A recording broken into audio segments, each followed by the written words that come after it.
everyone. Welcome to Beyond Film School, where I teach you all about the film industry. I am Amber, and today's live stream, I feel like it's kind of special because I don't do Thursday live streams. It's like never happening. So let me know you're here. Let me know that you're joining me. Of course, I welcome all the questions. And if you can hear me, let me know, because I always need to know if my audio is working, because we never know. Technology things always happen. So this live stream, we're talking about fear of getting into film.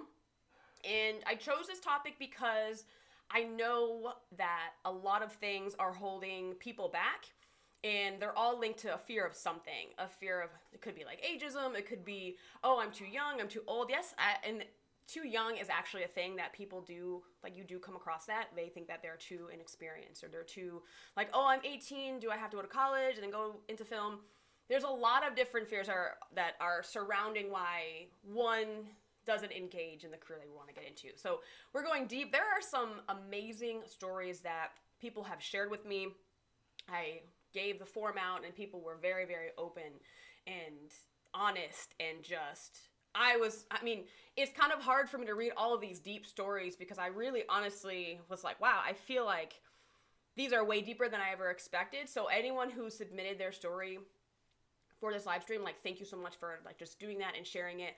I feel like once you start sharing your fears, it has less power over you, and I think that's why I'm doing what I'm doing now. We're talking about the fears. We're talking about way more serious issue than like, oh, like a set PA tip, and like, this is what you can do to get better on set. And I think that the fears just don't get addressed enough. So I have with me Cheyenne Dawn. I know that we have, like, I have talked an intro to, like, maybe on my post, you're like, who the hell is this person? But the reason why I've chose her to talk about this subject matter is because she has a little bit of experience in film, and she's giving the perspective of someone who is like just starting out and new to film, and like kind of like going deeper into it, and like maybe some of the things that might hold her back. So she's gonna have questions for me, but also like we're gonna get into what her background is a little bit, like how she got into film, or like what her first experience was like. So I just want to say hi to Cheyenne. Hello, welcome. So just full disclosure, I asked her to do this and she was like, sure. And like leading up to it, I think she got a little bit more nervous. And I just want everyone to make sure you show Cheyenne love and make sure she feels comfortable. So hi, Obi-Wan, for being here. Hi, Amanda for being a channel member. Thank you so much for being here. As always, my like tried and true like live stream folks. So thank you so much for being here, and thank you, Cheyenne. So I want to get into your first experience on a film set. Like, what was your first project? Like, what was your first thing? Well, hi everybody. Thank you for having me. My first experience, where do I begin? It was about a month-long indie feature, and it was my first ever one, and I was really nervous. I wanted to perform really well. I didn't really know what to expect, especially being in a new environment. It was away from my hometown because I'm originally from Buffalo, New York, and we were closer to the city, New York City, and that, and Jersey, and all this whole area. It was kind of rough. But at the same time, I don't know about kinda. I think it was rough. Right. I'm trying to be, but at the same time, girl, you can be honest. You don't have to like sugarcoat anything. It was rough, but it was also an experience I would never take back. Right. I learned a lot about myself. I learned a lot about other people. I was faced with it. It challenges your character in a way where your true self is coming out. When you're tired, you're sleep deprived, you're not eating maybe as much as you should, or you're commuting an hour here, an hour back while doing a 12, 13, 14-hour day. It can be exhausting, but being a part of something that was bigger than me and finding that passion and a click and a fire within me I'm super grateful for the experience.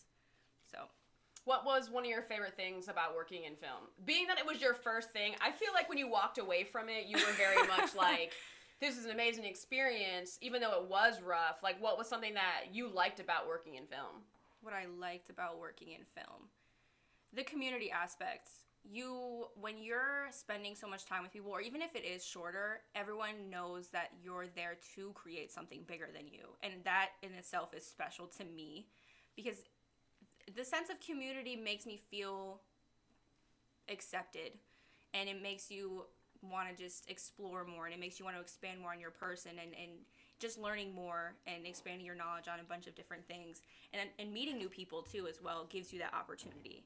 So I think that was my favorite part about it. I guess, I don't know, like, just the whole experience within itself, and it was, I don't know, it was just great. But awful at the same time. It was awful and great. Like, just something bigger than me, and being a part of something with other people and connecting. Yo, can y'all hear the planes outside? I feel like there's like all these helicopters and planes. If you guys can hear them, like, that's amazing. First of all, I'm like really distracted by the planes outside. So if you don't hear planes, like, that's amazing. Okay. So I think like that was one of the things that I got into film, because it's like you are participating in a community and you're creating something that is bigger than you, and I love that aspect of being a part of something that is, it's just not you. There's a community, there's a history behind it too. I think when you think about film history, all in all, I love that. Where like, I'm part of film, guys. I'm part of making like movies and shit. It's amazing.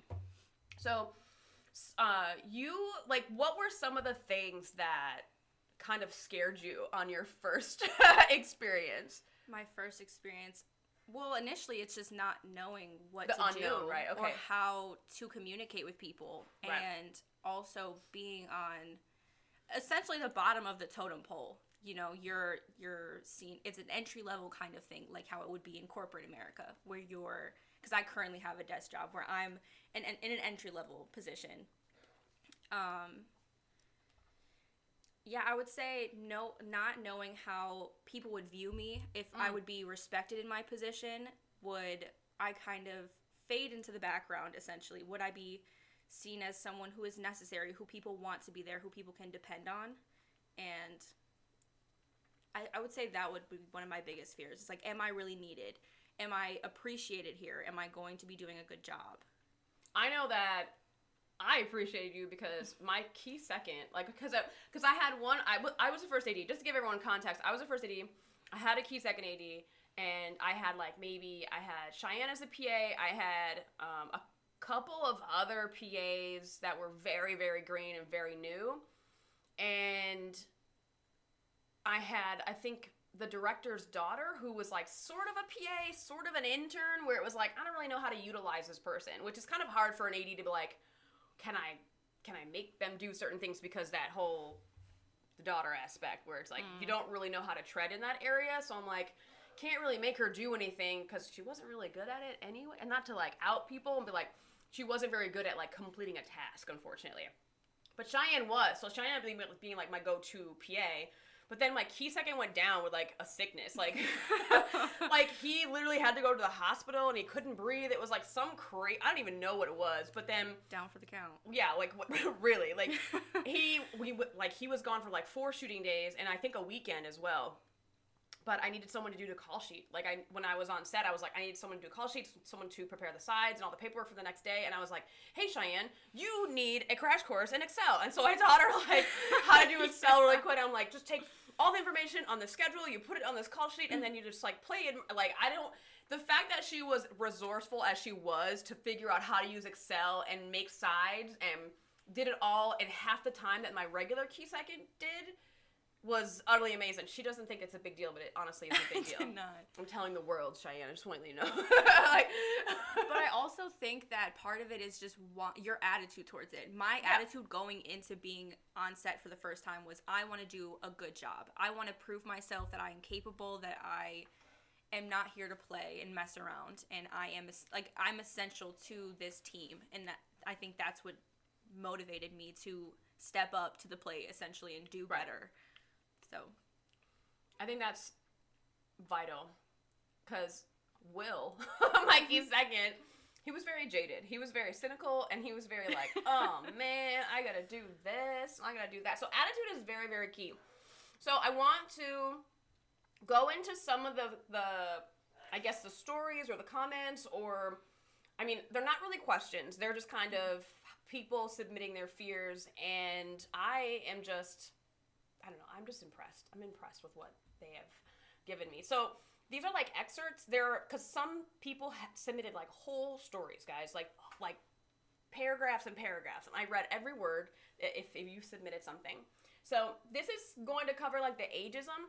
And I like that this is first because a lot of people I talk to, I get emails from, they really are like, I'm too old. Like, dude, Shonda Rhimes got her, like, success at, like, 40-something or whatever it was. Like, in her late 30s or early 40s, whatever it is. I'm not sure. Someone in the chat will know. Like, Google, like... She's killing it. Right. So, like, but she started in her 40s, but I believe that her history, like, where she came before was not in film. And then she, like, jumped into being a showrunner and stuff like that. So, I'm a 45-year-old married female. I want to do a career change and go into film.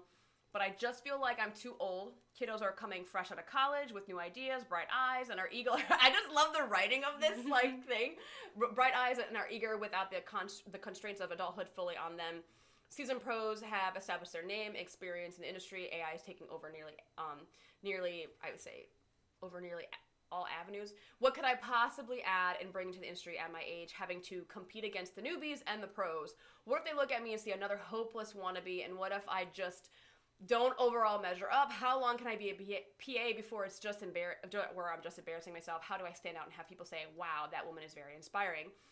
There's a lot in there because there's like layers upon layers of doubts and fears that other people have who are not old, right? So like she's coming from like, I'm too old, but then it's like, when am I just embarrassing myself? Because I think that you can have that as someone who's a young PA who keeps making mistakes.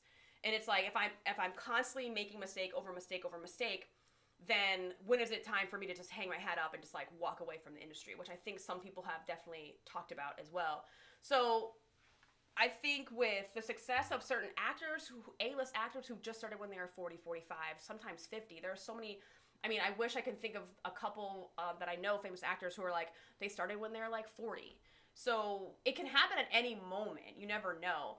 So career changes, that's very, very scary, going from stable income to the film world where you're like, oh, I have to work on the weekends. I have to like do some day playing here and there, and it's not stable. Like, I know that security is going to be an issue for a lot of different people, and like making that paycheck, because you can go from corporate world where it's like, I'm making 6 figures, and then you go to film and you're like, oh shit, I'm making a minimum wage now.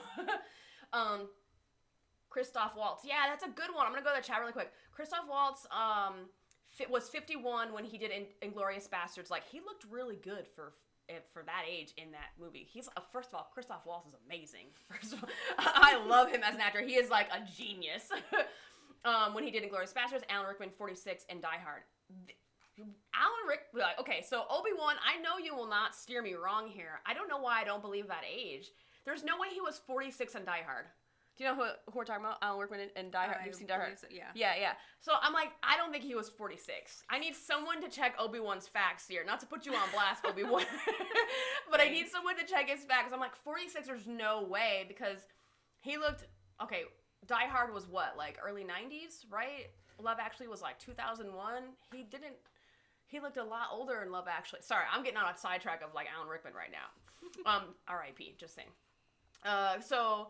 I think that, oh wait, we're on question 1. There we go. So with like the age, like I wouldn't worry too much about the age. And I know that's hard to say, because for me, how I got around the age thing, because I refuse to tell people how old I am for the longest time. If you ask me straight to my face, like, Amber, how old are you? I would be like, you can guess all you want, but I will not tell people how old I am. I just won't do it. And I think that was just my fear of judgment, of people thinking like, oh, she's this old and she's only this far. Like, I was a PA for fucking forever, guys. And I was like, I still gotta just go on my path and just kind of stay in my lane and do the work and figure out, like, there's no one's business how old I am, and I'm just gonna keep trucking. Just keep going at it. So I want everyone to kind of like put the ageism aside, because you never know when it's all gonna click for you. And now the whole kids fresh out of college, like, are they really your competition? Because here's the thing, when you are older, you have experience, life experience, not film experience. You have life experience on your side. You know, usually older folks know how to talk to people. They are way more resourceful. They can figure things out. They can give advice. And they're way more giving sometimes, because we've learned that lesson of like, we're getting past that whole what can you do for me, and we're like willing to pass on our wisdom to other people. I like saying "our" like I'm like 45. I'm not 45 for the record, guys.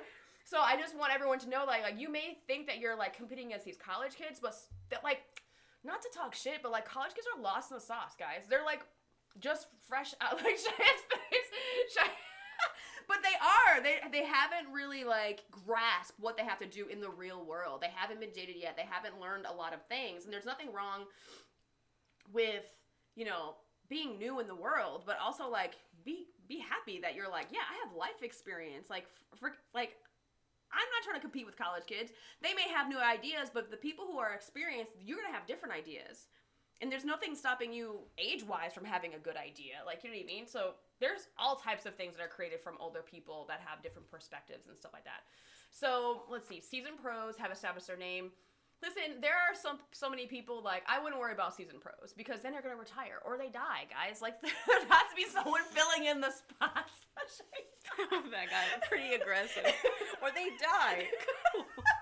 But it's, like, I don't really worry about the seasoned pros. I don't know why I don't worry. I just worry about myself, mostly. I think maybe I'm blessed with the confidence of I just can't compare myself to anyone else. I think that is the biggest lesson. If anyone walks away from this live stream, you can't compare yourself to others. I also think maybe instead of compare, like, how would you work well together with the combination of ideas? Right. Because of being older and having more wisdom, but also these new fresh ideas and a combination of both can really flourish into something even greater. That's true. Like because filmmaking is collaboration. Like, it's the ultimate collaboration. You can't make, I mean, you can make a little short film by yourself, made by you, shot by you, edited by you. I've done it. I've done one of those things.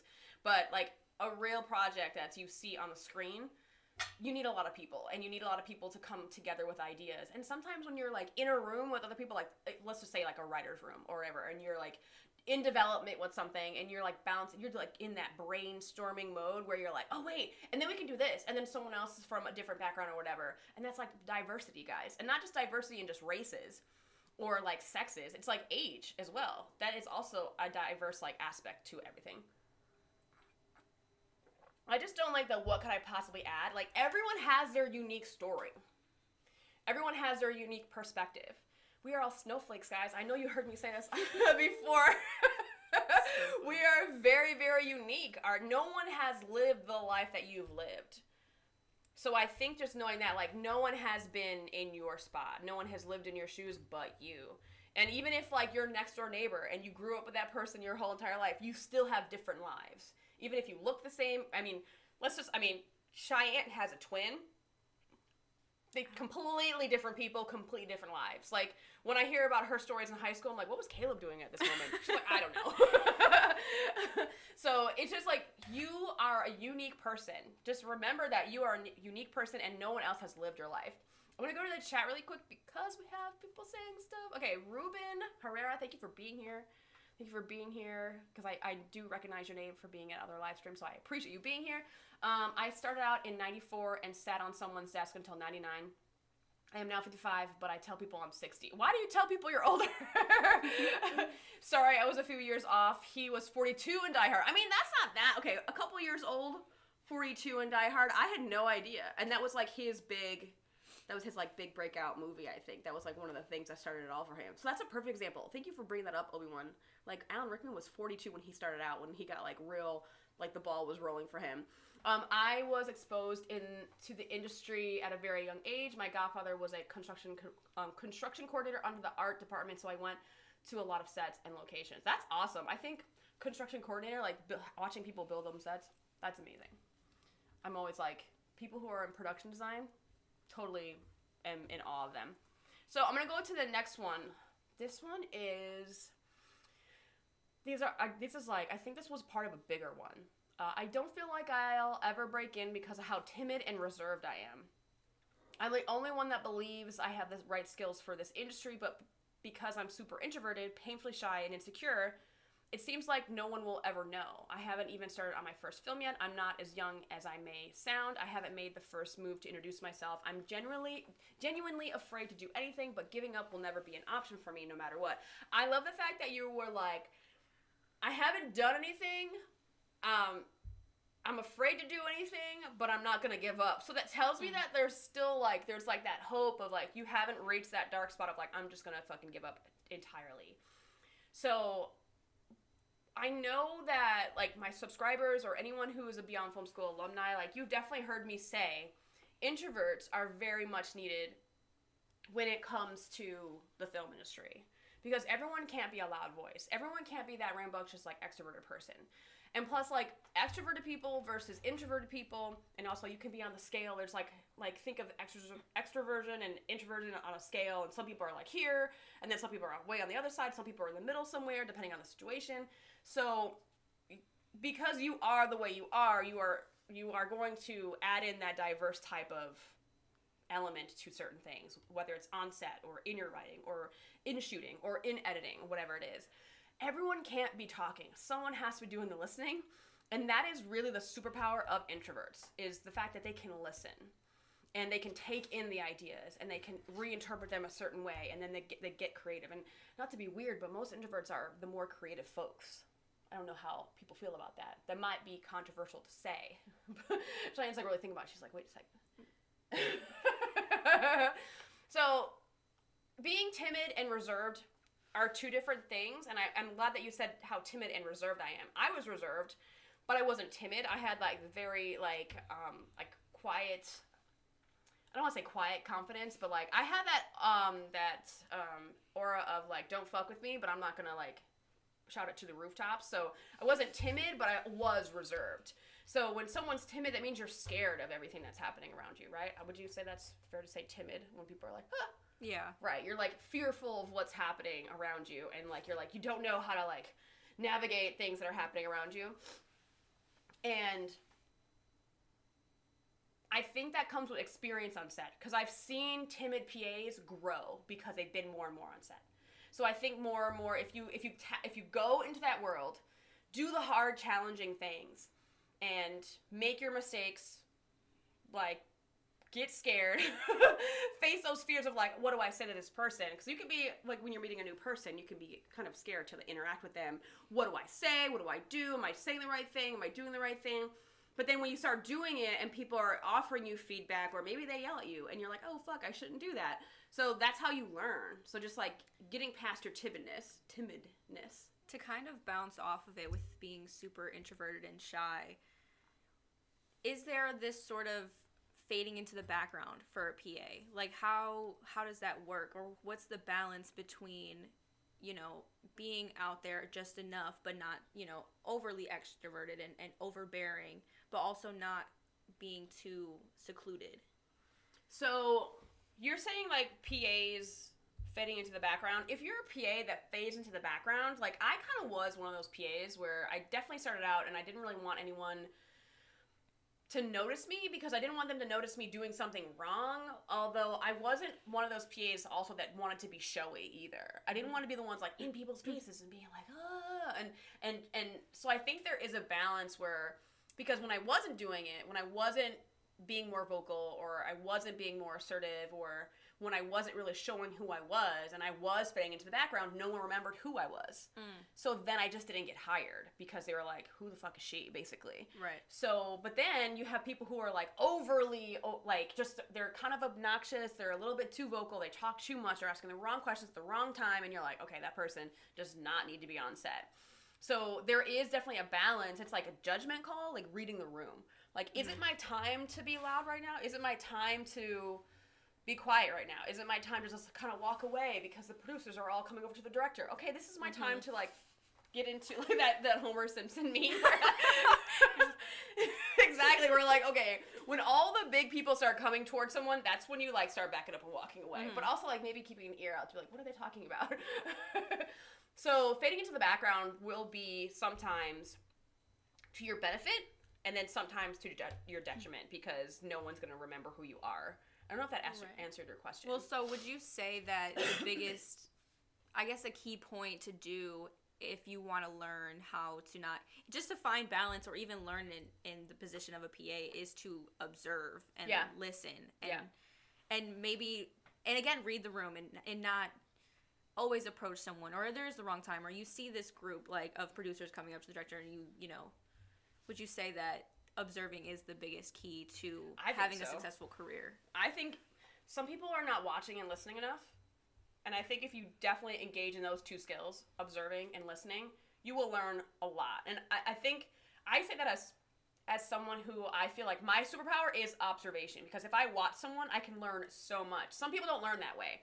So sometimes listening might be your superpower. Like, oh, I've listened to what they've said. I can interpret that now I can do what they've done and whatever. But like observing, watching how everything, it's like being behind the scenes and watching, DP talk to his crew and like how he implements his leadership or her leadership to, making sure the right moves were made to put that light in a certain way or whatever. Like, I think observation really is underrated when it comes to when you're first stepping on set. Because when you are first starting out, when you are first starting out your first day, you really shouldn't have anything to say, if that makes sense. And the more and more you're on set, the more you'll have, like, you're going to start putting the pieces together, and then you're going to have questions. So then you're going to ask, then you're like speak a little bit, you're going to ask questions. And then when you start asking questions, more information will come your way. And then you're going to get so experienced where you're going to actually start training other PAs. There's like this gradual increase of like, now I'm speaking to actually educate other PAs and stuff. And then like when you start going up the chain, then you're like, oh, now I'm delegating more, and now I'm having more and more leadership. So it's like when you're first starting out, you're not really talking. You're just listening and observing. Right. And then you get a little bit more confident. You're like, I want to ask these questions at the right time, because you're going to figure out when the right time is to ask these questions. So, did I answer your question? Yeah, so I think what I'm getting is to observe, but also be patient. And don't just, first day on set, what's this? Who's this? What do I do? Is that your show? Should I look at it? Yeah. Kind of be patient and let the knowledge grow. Allow yourself room to learn first. I think patience is the number one problem with a lot of people who are in film and trying to get in or on set for the first few days or first few gigs or projects that they've gotten. They are like, they want everything to instantly happen, where like, they may have a script in the works, they may have that short film ready to go, and they're just like, I need to network and get people to work on my thing, or I need that funding. It's like, you don't even know how to undo a tripod. You know what I mean? Like, you know what I mean? Like, it's just like you have to be patient in these things. And I think and it's so hard now because everything is instant gratification now. So it's even more challenging to just sit back and be like, yes, I will be a PA for a year or 2 years or 3 years, and then I'll move to the department I want. And then from that department, I'll move up that ladder. So it's just, everyone thinks that they're going to become Quentin Tarantino in like 2 years. Like, look at his career, and he refused to go to film school because he spent his like entire childhood like studying films, just like watching them, and then like and then writing, and so it takes a long time. Like, you can't just be like, all right, I'm a first now. And I am a victim of this, where I was like, fuck this, I'm just gonna go into the indie world and I'm going to be a first, and it's like I can't like. I was impatient, and I think it was to my detriment, for sure. The fact that I was like, I'm not going to work on union sets anymore. I'm just going to be an indie AD. But I don't take my indie AD days for granted, and I don't regret them at all, because I learned how to be an AD in the union world. And I didn't learn how to be an AD on union sets, if that makes sense. Because some people are like, what? I learned by doing, guys, because I learned, I made a lot of mistakes as an indie AD. So anyone who's introverted, I want you to know that, like, if you're an introvert out there, like, know that that is your superpower. That you have the power of listening, observing, even though we're saying, like, as a PA, you should have that skill. But being introverted and shyness is not introvertedness. So I want people to realize that being shy is not being an introvert. Because people look at me and they're like, Amber, but you do live streams, and you're like, you're this and this on set. I'm like, I'm stepping into a role, but also, like, I'm not shy. I'm just introverted. Like, being around people is exhausting for me. Like, a party, I can only be at a party for so long. I have to, like, go back, recharge, and just kind of, like, be by myself. I don't want to be bothered at lunchtime. I don't want to be bothered at rap. Like, I've had my fill. Like, after I do my set PA classes, like, I love teaching that class. I love teaching. I love doing that workshop. But after that 6 hours is done, I am so tired. I'm just, like, mentally drained of, like, okay, I can't be social. I can't be funny. I don't want to speak. Like, I feel like a vow of silence for, like, 5 hours after I leave those classes. And then I added a networking event on the second day, which is like, I'm, like, spent for a whole 24 hours after that. I can't do anymore. I'm like, okay, I'm done. Right. So being an introvert and being shy are two different things. But there are things you can do to get past that shyness. and being insecure. And I think insecurity is a whole other thing. I don't know, like, I've definitely felt insecure sometimes in my career. Fake it till you make it. You have to really have you really have to have confidence within yourself and believe that you can do it, even the days that you don't. You know, you have to remain positive on some sort of aspect, even if it's not yourself. It's, you know, your capability is something you're capable of, and find just one thing and hold on to it and just, like, carry that torch to the end. Mm-hmm. I think insecurity is, like, for me, I think, like, being a business owner and being on Beyond Film School, and I'm like, oh, I have to market, I have to do these reels, and I'm like, people are gonna find me annoying, and, like, and I get insecure about that, where, like, I'm not insecure about teaching my classes, I'm insecure about marketing those damn things. Like, I hate marketing. I need a marketing person. If everyone wants to be my marketing intern. So, like, I have different insecurities about different things. It's not usually on set, but sometimes someone can make you feel insecure by how they're reacting to you, and they're, like, judging you. So I understand to be like, wait, you're judging me? Like, now you're making me feel like I'm not who I am or something. So I definitely get insecurities, but I think to get past your insecurities, you have to do daily exercises of, like, what you admire about yourself. And this is like more than just your affirmations or, like, I am a beautiful person and I'm a confident being. Like, it's like, what do you like about yourself? Like, yes, for me, it's like, yes, I have the power of observation. I can public speak, sort of. Like, I am creative. Like, you're stating the things that are true about you, and you're emphasizing those true things about you. And I think when you focus on the things that are good about yourself, you tend to get more secure in who you are. And I think it takes knowing and learning who you are to get past that insecurity that you might have. Because then you start to focus on the good about you, and then, like, it starts to fade away a little bit, like, the things that you're like, oh, you know what, but I'm not really good at running, so, like, I feel very unfit. Well, you can do push-ups, can't you? Or maybe you're, like, you can bust out, like, 100 crunches or some shit. I don't know. You know what I mean? Like, you're comparing yourself to others because you think you should be at a certain level, and that's where that insecurity comes from. I think also just allowing yourself that space to acknowledge what you do like about yourself. And if there is something you want to change, then, you know, work towards changing it. If it's something you are insecure about, instead of just being like, oh, I'm insecure. Well, what can you do to help yourself? Right. Taking the steps to go further and making sure that, again, I did this in a webinar that I did where I talked about your skills inventory. If there is something that you want to do in your life and you're like, oh, but I can't quite get there because fill in the blank. What is the one thing that's holding you back? Like, you know what? I want to be a camera operator, but I don't have any idea how to fucking use a camera. Get a camera. Can be a really cheap one. You can buy a used one. You can buy an old Canon Rebel. They're like a couple, like maybe like $50 now. Like, and then just like watch some YouTube videos. Figure out like your rule of thirds, your composition, and you guys are probably like, what is she talking about? People in my camera world, you know what I'm talking about. But that's what I'm saying. Like, you can do the research. You can do the things. You can do your skills inventory, and then practice on what you are not good at to get good at it. Or, like, for example, like, people are like, I want to be an editor, but I've never touched any type of editing program. Well, get the software. There's free editing software out there. And start putting together a trailer for your favorite movie. One of my Beyond Film School alumni, Tap, he is an editor. He's also an actor. He's great. I can't wait to work with him on set. He, like, put together the Rush Hour trailer, but he made it serious. Like, he re-edited the trailer to be a serious and not a comedy. And I thought it was brilliant. But that's him just, like, playing with editing, which I thought was great, because it's like he's honing his skills and he's sharpening his skills, because he's like, I want to get better at editing. Do the things that you want to do to become the person you want to be.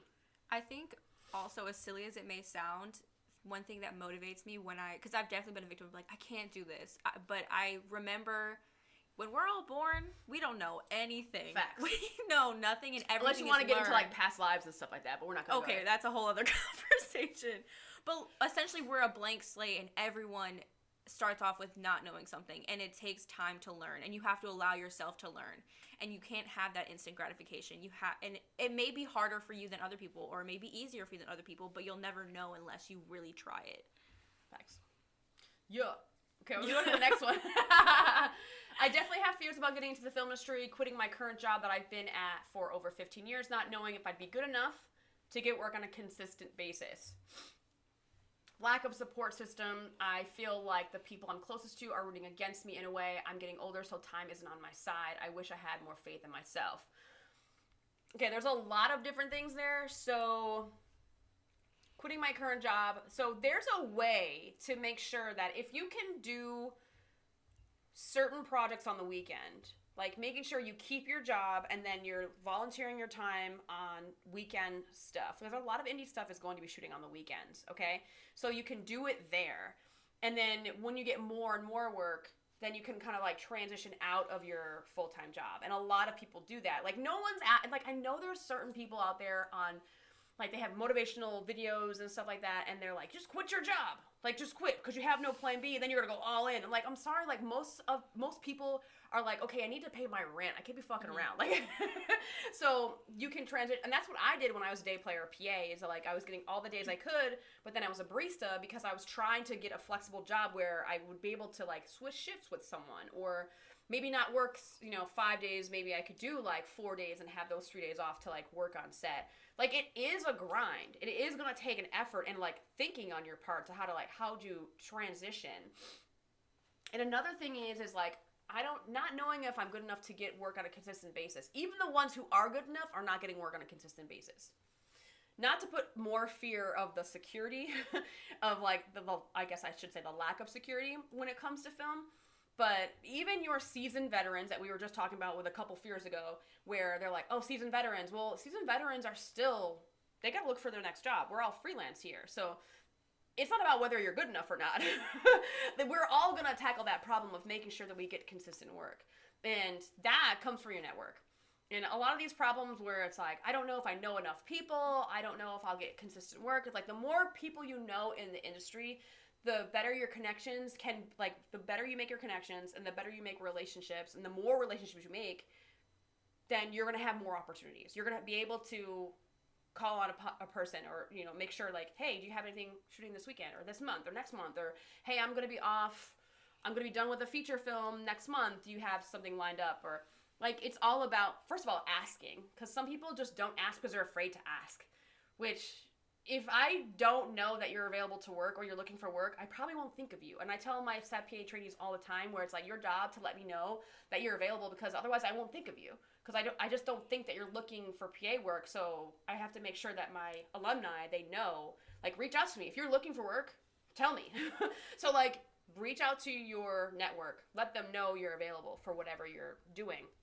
And also that lack of support system, I know, is very, very hard, but you need to be part of a group, whether it's online or a group of friends where they believe in your dreams for you. It's not always going to be your family. It's not going to be your closest, it might not be your closest friends that you've had since childhood. But if you can find people online, like Crew Stories is a good group on Facebook where like people are talking about their struggles. So being part of those online groups actually does help you feel support. So it's not always going to be found in like family and friends. So, and I know a lot of people are like, I just want my family to support me. They'll support you when you start getting those big checks, guys. Like, my mom, like, she honestly is like, for the longest time, my family was like really fearful that I was like gonna be a bum on the street. I'm pretty sure. She was like worried that I was just gonna be like homeless or something. So, but then you start getting more and more work, and then you're like, hey, I'm going on vacation now. And they're like, oh, you must be like at least making a living to where you can like go on vacation. But first of all, yes, go on vacation, guys. Just do it. Don't wait. It is for your mental health for sure. I don't know. I don't know if I like the next sentence. I feel like people I'm closest to are rooting against me in a way.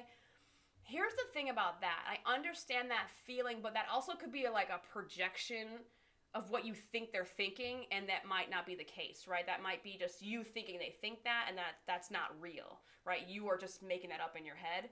But also, there is a thing where if you succeed, you have escaped, therefore they want to keep you with the misery that they are experiencing in their lives. And that is a thing where they want the circle to stay the same. They want their family and their friends and the circle around them to stay the same. But if you go out and you start being successful, then it's like you might leave them, right? You might move on and not be friends with them, or it might be, well, you're not going to talk to your family anymore. You're not going to come home.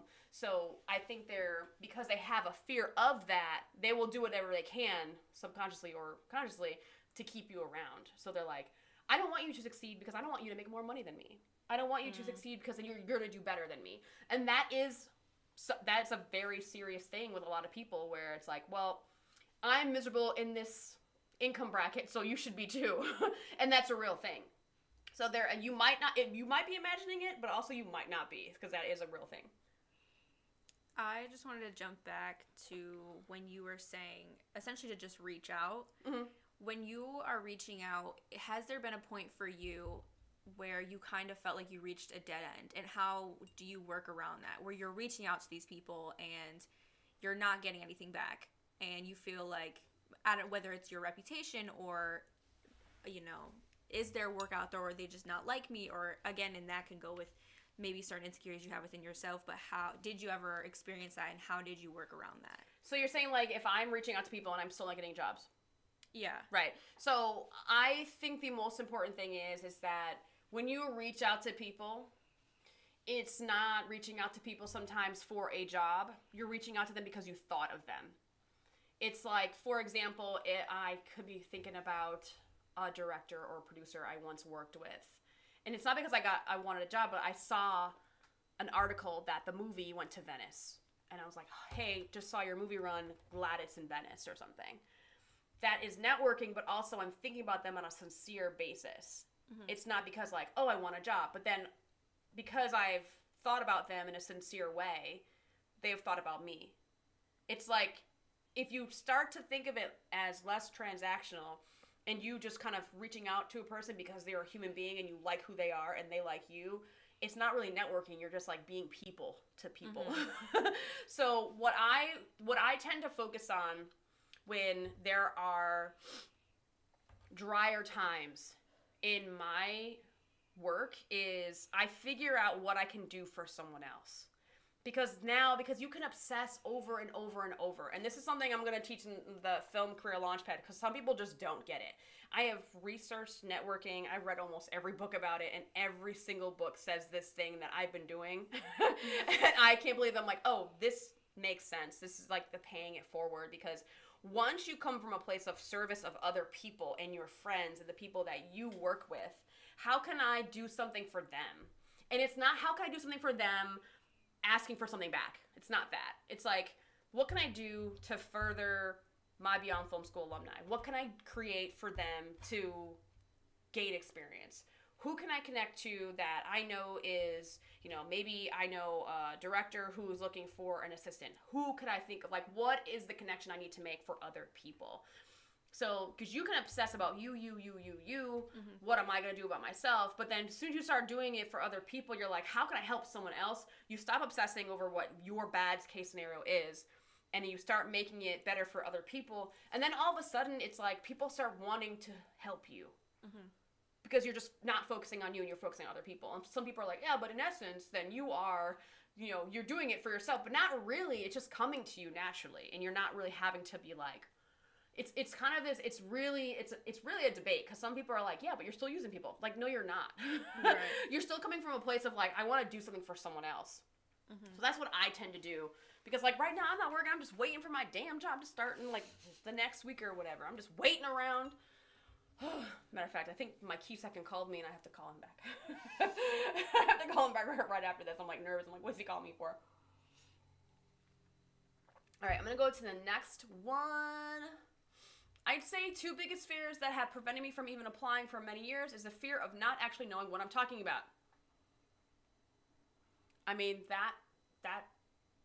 what do you mean? First of all, like, because when you first start out, you don't really know anything, right? I don't expect PAs who just start out to like know everything. So I think that this fear is actually, I don't want to say it's not like a valid fear, because it's not that. It's like a valid fear. It's real fear. This is a fear of like not knowing what I'm talking about. Like, when you just know that your goal, your first couple sets, is not to be the one talking. Right? And if that's your goal, then you're like, I don't have to worry about what I'm talking about, because I'm just there to listen and learn and observe. So I think that is a good advice for this, of like not knowing what I'm talking about on set. It's like, well, if the more and more you're on set and the more you listen and observe, you will know what you're talking about. You are going to, sharpen that skill. So, and then the fear of how inconsistent it looks to be. Now, it does look very inconsistent. The strikes last year made it like a whole year of a wash for many, many people that were in the industry. So I know that when contract negotiations come up, it is very much a reality of being out of work for a very long time. So that is a reality. It's like it's not a looks to be, it is inconsistent. So it's just a matter of figuring out how I could navigate film work, pay my bills, have another thing I like to do in the meantime. Because I know people get really obsessed with trying to do film work 24/7. And for me, I love being on set, but I can't do it 300 days out of the year. I need to take a break and do something else. This is exactly why I do Beyond Film School. This is very, very different than being on set.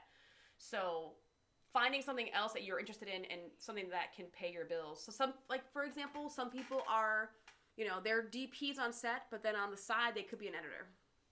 Like they run like an editing company or something like that. They run like PR things or marketing things. So it is inconsistent, but you have to figure out like, what can you do that you also enjoy? Because also when I was a barista, on top of my day playing as a PA, I was doing student tours because I love traveling and I love talking about history. So I was like, what can I do to supplement my income? But some people get in their minds like, well, I don't want to do that. Well, then I don't really know how to help you if you're so stuck on doing it all the time. I would say with the fear of not knowing, I feel like that could be with any job. I know with my current job now, I have a desk job, I was terrified. I don't know what I'm talking about. I don't know what I'm doing. And instead of training, would you say expressing, I don't necessarily want to call it humility, but expressing that this is your first time on set or you're newer to people, could that benefit you? It can. It depends on who you're talking to. Right. If you're talking to someone who like wants to help you and you're like, hey, full disclosure, this is my first set. And they might actually be impressed with how you handle that situation. Mm-hmm. Some people don't want to know you're new for some odd reason. But I think sometimes just knowing that you are honest about your experience, that can be to your benefit. Because then people are like, oh, they go in training mode and they start giving you all the things to help you out. But then sometimes some people are like, oh, fake it till you make it, act like you know everything. But then you come off stupid and cocky and no one wants to help you. Right. So I think sometimes it most of the time I would say I would sway to the making sure that like I wouldn't shout it to the rooftops. Right, but I'm saying but like if you have a conversation with someone, like for example, if I were to put you on a union set and I would tell my key PA like she's been on a couple indie things, she doesn't know how union works yet, but this is where she's at. Like I'm giving them full disclosure that you have not been on a union set yet. Right? And that's what I do for all my alumni, where it's like where I tell whoever I'm referring them to, I tell them this situation. I'm like, she's really good on the walkie. She answers really, like, she's really competent, whatever, but she just doesn't know the steps yet. Or, I'll let them know exactly where it's at. And then I'll put the fear of God into the alumni and be like, don't mess up. Pay attention. But I let people know where they are. Because if you do have more experience, I'll let them know. But then, but for you can say, I haven't been.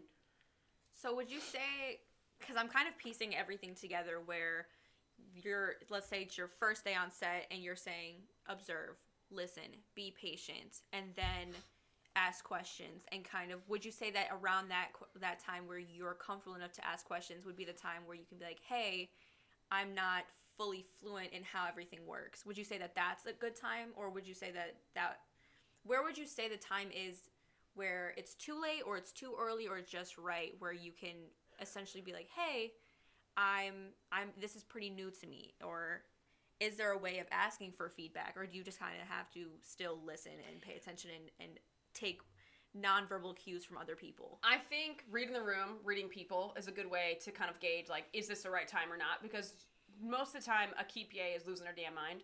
And they're like, they have to talk to transpo, they have to set lockups, they have to cater to the second, and the ADs all at the same time. So hitting them at a moment where they have a moment to breathe, and then that's when you can ask for feedback.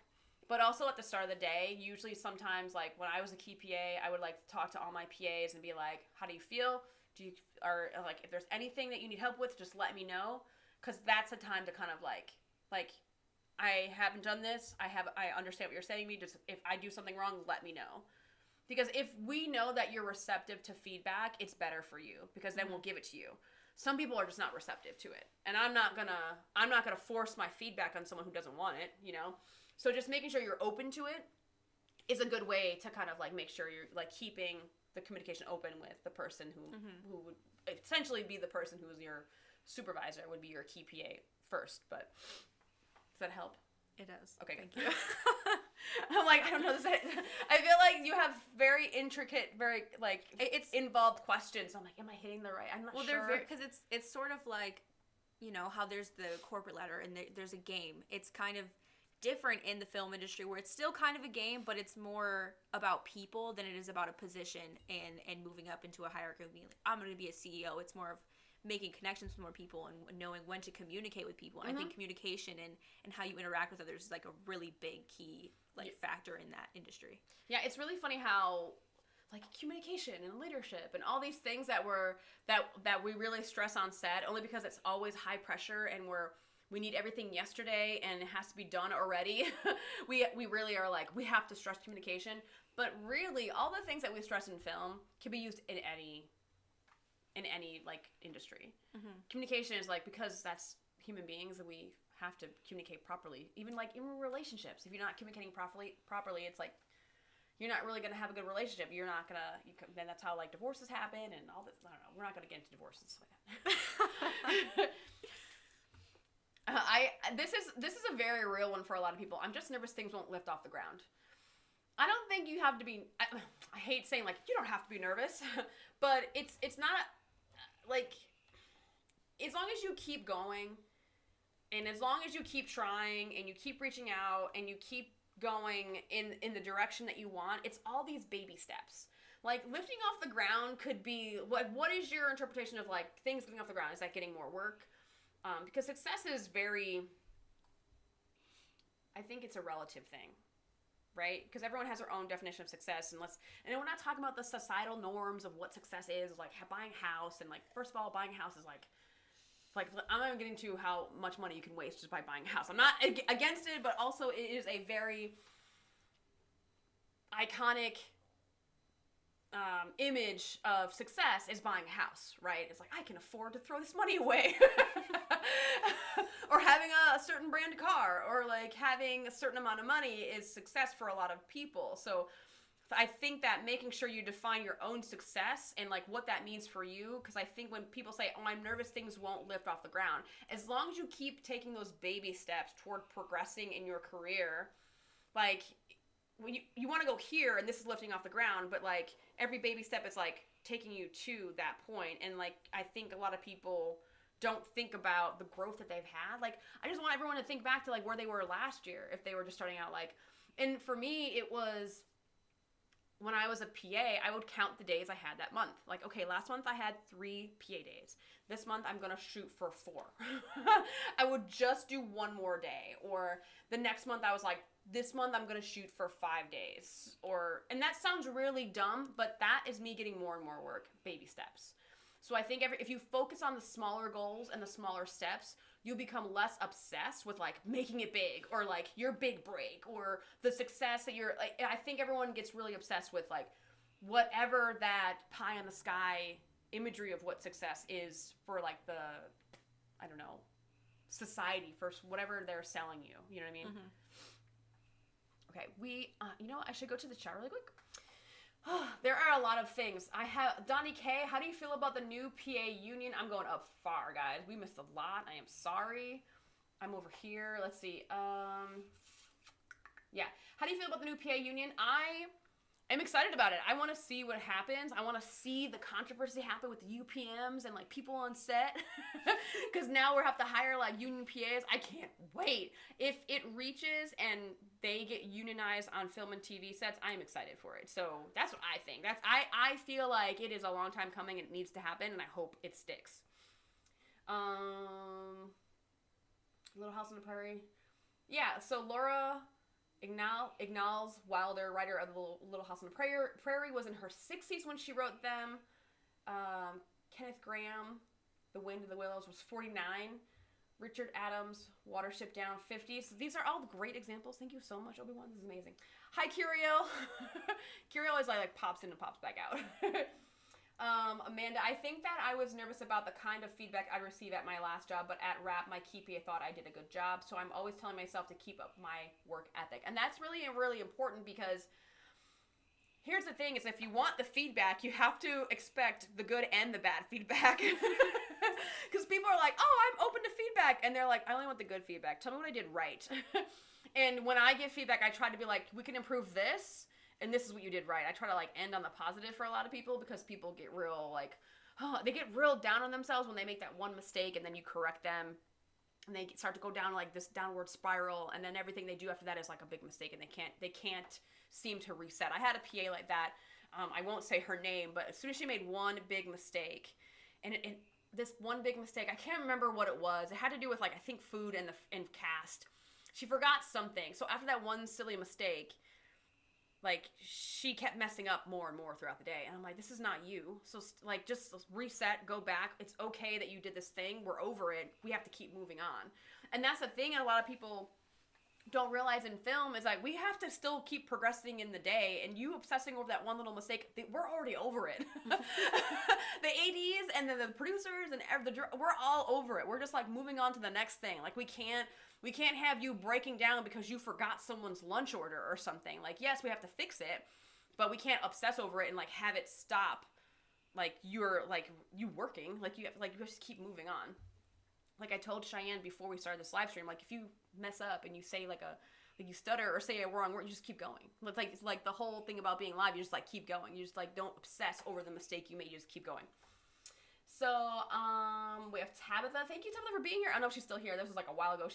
I'm reading these chat. I can relate to the first one. I'm not old, but I am a mom. I've dealt with self-doubt and questioning whether or not it's possible to have a career in film when you already have kids. Yo, so many people in the industry have kids, Tabitha. So I will say that there are a lot of people who have kids. It's just a matter of making sure that you can kind of balance it and make sure that you have like I wouldn't say like, because I think the whole takes a village thing with kids, you know, because I know it is hard to, you know, be a parent, but then you're like, oh my God, I'm going to be doing this job and I'm not going to see them for this long. It's really, really hard, but there are tons of people in the industry who have kids and it's possible for them, and they've been able to like navigate being a parent and working in film. So it's definitely not impossible. Sean Meyer, what do you think of nepotism? Dun, dun, dun. I worked on Westworld season 4 in the health and safety department. Had all her children, son, 2 daughters, and son's girlfriend on set. Oh my God, if that's not nepotism, I don't know what is. Okay, first of all, that's a lot of nepotism where that lady was not trying to make any bones about putting her whole damn family on the show. Which I know, like, some people wouldn't go full force like that. But, I mean, I think nepotism's okay if the person you're putting on and giving a job has proper work ethic.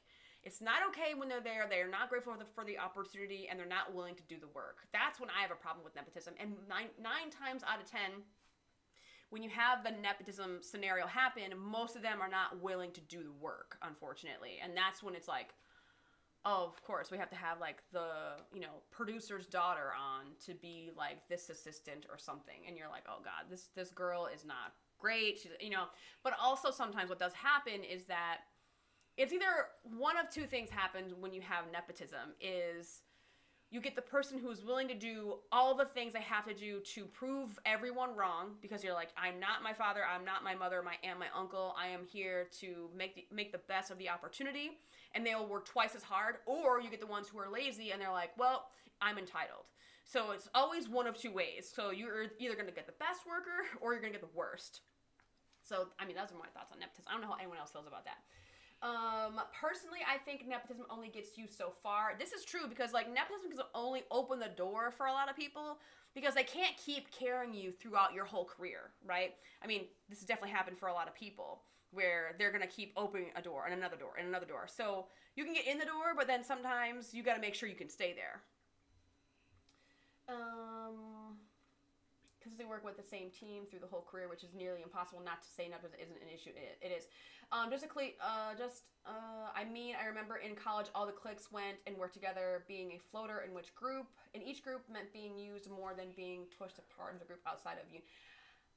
Obi-Wan, I don't know what you're talking about. I feel like there's a lot of things you're saying that I just don't understand, so I'm just gonna go by that one. Dallas Dan, thank you for being here. Confirmed Alan Rickman, 42, and Die Hard. Okay, great. Hi, Curiel, and then Robert Tierney, who was on the live stream. He was a guest on my last live stream a couple of weeks ago. Yes, for the 2024 kickoff. He says, Cheyenne, was there anything you would do different when you worked with Amber, and what are your film goals going forward? Thanks for all your input. Thanks, Rob. What would I do different when I worked with Amber? I would have wanted to be more confident in myself. I questioned a lot of what I did. I felt very awkward being on set my first time. I felt like I wasn't meant to be there at first. It definitely changed throughout the entire month because it was a month-long shoot, but I think instead of looking for validation outside of myself, I think taking feedback from other people and seeing the reactions from other people or how I was contributing to the set and using that for myself and to better myself into my goals. And my film goals going forward, I'm sure it's been said so many times, but being comfortable with being uncomfortable and really pushing myself to new limits. That's really big for me because I am constantly looking for the next thing, but also excelling at what I'm doing already, but also being able to admit where I've, gone wrong or what I can improve on. And I think that's definitely a big goal of mine moving forward. I think I preach this all the time. Everyone who's on my newsletter, also yes, go to my website and sign up for a newsletter because it'll pop up and I give weekly tips and weekly motivation. Some people are they really are into it, and the last newsletter I sent out was talking about getting comfortable with getting comfortable with being uncomfortable, because I think that you grow when you're in that uncomfortable position. And this has nothing to do with what should I deal with? Should I deal with sexual harassment and all that? No. We're not talking about that. We're talking about oh, you didn't want to talk to this person and start a conversation? Okay, talk to that person, have a conversation. That's what makes me uncomfortable all the time, where I'm I gotta talk to people. Just putting yourself out there. Yeah. Putting and having discussions with people that you may... This. Keep answering, Cheyenne. Keep answering. The sun is shining, guys. It's hard. The sun is in our faces. Yeah, I think just putting yourself in an uncomfortable position where you are open to learning more. And definitely nothing crazy like sexual assault and being I'm I'm fine to deal with people being something mean that to me. will help you grow in your career, in your character, whatever it is. Okay, so something I learned is that there is only feedback, and while it's good and bad, feedback taking it personally gets me nowhere. That is a fact. I think when people, if I tell you did something wrong and you should do it this way, that's not me saying you're dumb or you're not good enough, because some people will internalize and be like, oh my God, why did I do this thing? They think I'm an idiot. No, that's not, you cannot take any of that stuff personally. And it really does. Some people do, and they're like, oh, you didn't like me because I made this mistake. I'm like, no, I actually helped you because I want you to keep working with me. I'm giving you the feedback for the next time, right? And the next time or the next day on set. So that is very, very true. I'm glad that you said that, because taking it personally is just going to eat you alive, and you really, really can't take anything personally. You just can't. And some people do obsess over it. Some people really take it hard just because you made a mistake. But when you are first entering film, know that you don't have to know everything. That's entry level, and I think people get obsessed with that. They're like, I have to know everything. No, it's impossible. Me being in the industry for so many years now, there's still stuff I learn all the time. So when you are a set PA or you're just starting out, know that you're not going to know everything. Know that you're going to make mistakes, and you're going to be corrected if they like you, hopefully. Because if no one talks to you and doesn't correct you, then you're wait, what's wrong? Why isn't anyone saying anything to me about it? I feel like you have thoughts. I had a question kind of similar where I'm sure you've mentioned your attitude on set or how you were starting out wasn't the greatest or where it's at now, and how did you repair those relationships or your reputation in your career, where it wasn't like, oh, well, people don't want to hire me because I have this sort of attitude, and now it's, you're able to get jobs and you've rebuilt this trust between people. I think when I realized that I wasn't really making friends, like, it's one of those things where you realize the same thing keeps happening and I'm the common denominator. It's like self-awareness and that self-realization where it's like, oh, wait a minute. When I go to a different set, the same things happen. It's not them, it's definitely me. It's the me is the common denominator. So that's where it was like, me being more self-aware was definitely the thing that was like, how are people responding to me? Am I likable? Because I had this for a very long time where it's like I wanted to make friends, but sometimes I was such an asshole, or like I wasn't welcoming and I wasn't very happy, and no one likes to be around people who are miserable, and I don't really know why I was miserable. I really kind of take that as like me being misdiagnosed and hurting all the time actually contribute to my bad attitude, I think. In a weird way, because like me having celiacs and you go undiagnosed, you're like in constant pain because I'm like standing for like fucking 12 hours and I'm like, my hips hurt. I don't know why. So I think that contributed to it, but also like repairing it is the great thing about going to certain sets is that, or when you have been that PA that fades into the background, you can kind of reinvent yourself a little bit going to the next set, and you're like, no one really knows me, so I'm gonna go on this set, I'm gonna try something different. So then when I started doing that, that's when it kind of like, when my perspective changed, my goals first changed and then the perspective changed. So because the bad attitude came when I first started out, and I was like, since I worked in camera, I thought I knew a lot and I thought I knew it all. So then when you get on union sets, you realize you don't know it all.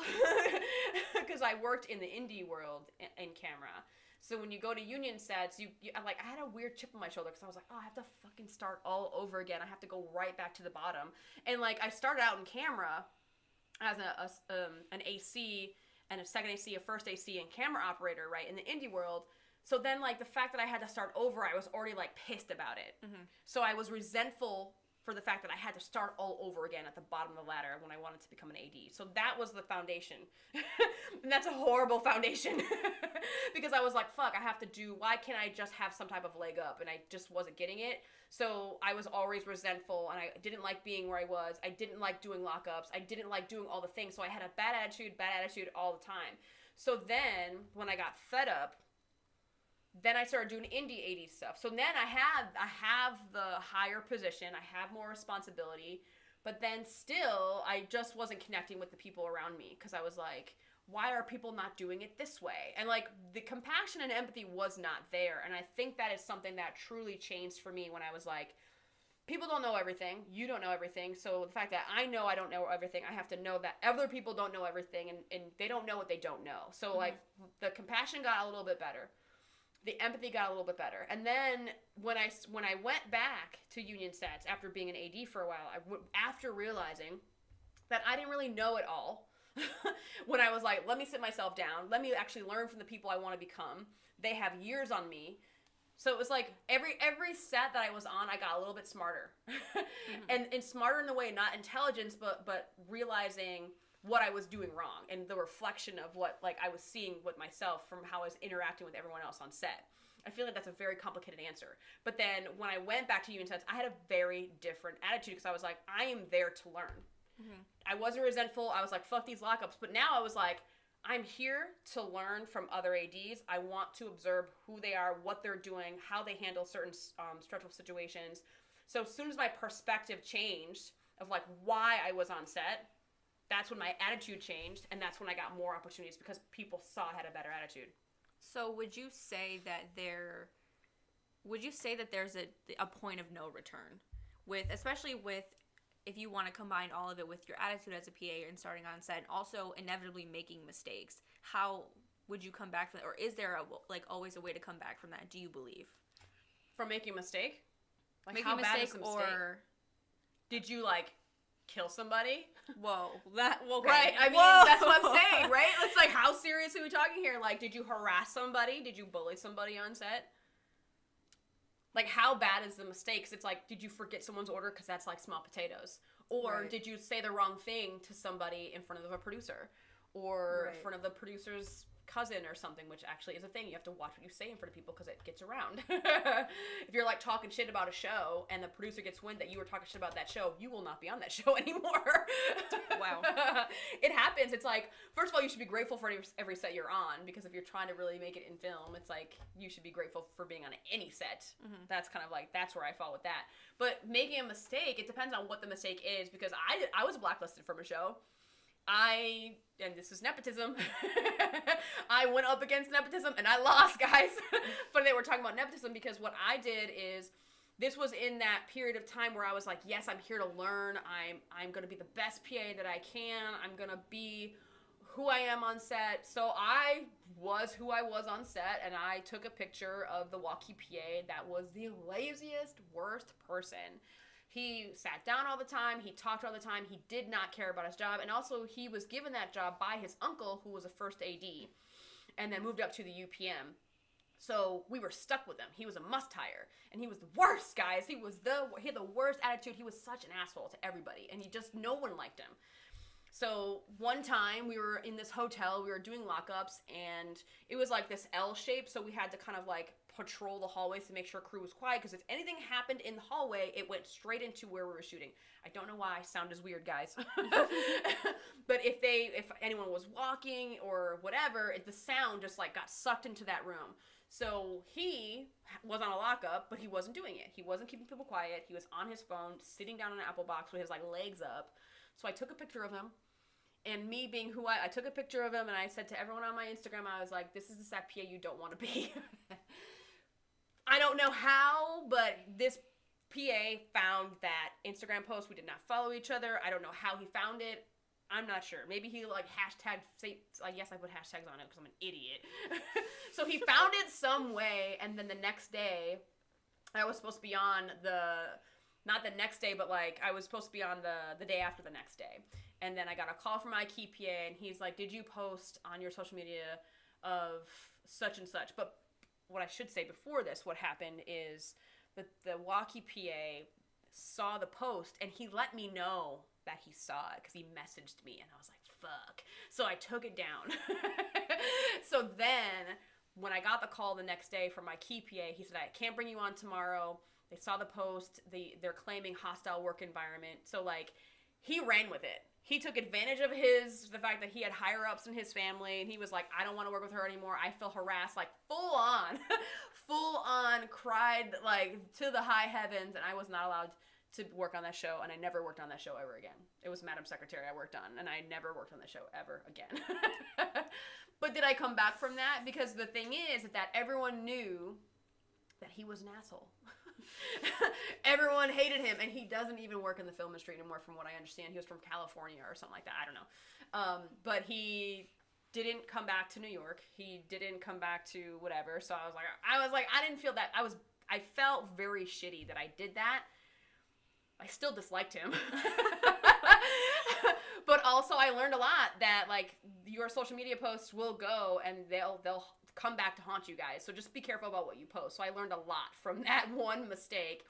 But then the key PA, he goes, I'll definitely work with you in the future. I just can't bring you onto this one because of, who his parents were. And I was like, okay, great. So I to this day, oh my God, it was years ago, but I was able to still work after that. Okay. Because some people are worried about being fired. And I have been fired, not from film jobs, but I worked for a distribution company where I was fired, and I went to bat for my interns, and I went out like a champ. Anyone will tell you. When you see Katarina again, she'll tell you the story. But yeah, sometimes you're going to get fired. You're going to have disagreements with people on set. You could honestly, fundamentally just not get along with people who have different personalities than you. Mm-hmm. And sometimes, like, there was a hair department head, and we constantly were like this. Like, we were always at each other's throats, and I think like we have these text chains, and like we were like battling it out in the text chain, and I was like, I'm not fighting with a grown-ass woman about like this in the text chain. Like, I'm not doing it. So what I ended up doing is I made amends kind of like with her publicly on this chain, because I was like, I'm taking the high road. I'm not going to fight with this woman anymore, because I know that she's stressed out. She's under the circumstances of that. Like, we're all in this crazy ass show that had, you know, just high expectations, but with zero time. It was a lot. And the scheduling of it and the planning of it was very, very, it was just not good. It was just not good. Everyone had a hard time on this show. So me and her didn't get along, but it was only because I was outspoken, she was outspoken. So we were just kind of like the same person. Like, we had very, very similar things. So, but in the end, like, she knew I was out for the best interest of us. Like, because I ran base camp. So I was like, I just want us to get the actress to set, and after that, I don't care what you do. I don't care. Like, I have no, like, as long as everyone's happy in the trailer, you do your job, I do mine. Like, I'm here for you guys, and whatever I can do to help you. And that usually smooths things over for some reason. When they know that you're here for them, I'm not going to argue with someone for, like, no reason. And usually I'm like, you guys are experts at your craft. Okay, like, I'm not doing that damn hair. I'm not going to do an actor's makeup. So, like, I'm the timekeeper. That's all I can do. I manage time, and that's it. So, like, you will have disputes with people, but then sometimes it comes with your, like, how do you deal with confrontation? When someone wants to be smart with you, like, where do you go with your confidence? Do you fight back with them? Usually, you don't meet hostility with more hostility, because it just keeps progressing worse and worse and worse. So, but that just comes with, I don't know, experience with confrontation. Because some people avoid it at all costs. So would you say it's kind of like remembering to connect with someone on just like a human to human level? Like, I get you're tired and frustrated. I get I'm tired and frustrated. We're tired and frustrated together. Yeah. No, Let's and just literally, like give each other some grace. Yeah. If I just didn't, like, I took a breath, I like got myself, I was like, I'm going to get myself together. And I was like, you guys are good at your job. You guys have expectations put on you that are not real. I understand the pressures that we're putting you under, but I need us to work together. Like, and I really, like, yes, I appealed to their ego, but also I was very fucking honest. Like, yes, you are good at your craft. Like, you're not the hair department head for no reason. You know what I mean? You're not at those accolades for no reason. You're not there at a big show for no reason. Like, so when I meet people where they are as humans, it goes over well instead of, how come you didn't do this? I don't care. We're on a schedule. Like, I think just stepping back and having empathy and compassion for people, you accomplish way more. Right. So you're essentially just like putting your own pride and stubbornness aside. Of course. And just be like, hey, we're both here in this together. Right. 100%. Like, okay, if anyone's ever worked base camp or worked with any hair, makeup, wardrobe people or actors when they're getting ready, they hate being bothered. Okay, they hate fucking every time you have to go into the trailer and be like, oh, what's the time? Are you almost done? Okay, they honestly hate it. So I know they hate it, and I make a joke about it because I go in there, I'm like, I know I've just been in here 10 minutes ago, but I want you to know that the first AD said this. Okay, bye. I will literally do that. They will be like, look at me. But then I'm establishing that trust with them because they know that, like, they know it's not coming from me. I'm not the one pressuring them. It's coming from someone else. And if I am the one pressuring them, I just want an explanation. Like, when I am in that scenario where I am the first, I just want to be like, where do we fall? Like, what can we do? Do you need more time next time? Like, what can we do to make this work for you? Because I don't want to put you in this situation again. Right. You know? So sometimes it just takes, like, just step back, take a breath. All right, we're going to go... Oh, my goodness. This one. Yeah, we did the one. So... This one was a long one, and I took, like, an excerpt of this one. So I tried to get, like, the main idea in here. Because they were talking about, like, working in school and how they were doing, like, film projects. So I didn't receive extra academic credit. So what was happening is that this person was kind of helping everyone finish their projects with, like, the equipment that they had. And they largely felt like kind of used for their equipment, right? So I didn't receive extra credit for this work or thanks for the team, and I helped finish. Without these projects, they wouldn't have graduated. This is where jealousy pops up again, because some of these people who had taken off ended up with higher grades than I did for their projects, and then have already gone on to work in the industry and finished master's level courses. This, in turn, has also affected my mind and left me questioning my ability for the last 4 years. There are many more fears and anxiety that I have, but I think this is enough for now. So this does happen where, and this kind of goes into that like, you having confidence, you being generous, because some people definitely take advantage of your generosity. And those people suck. And you're going to encounter those people all the time.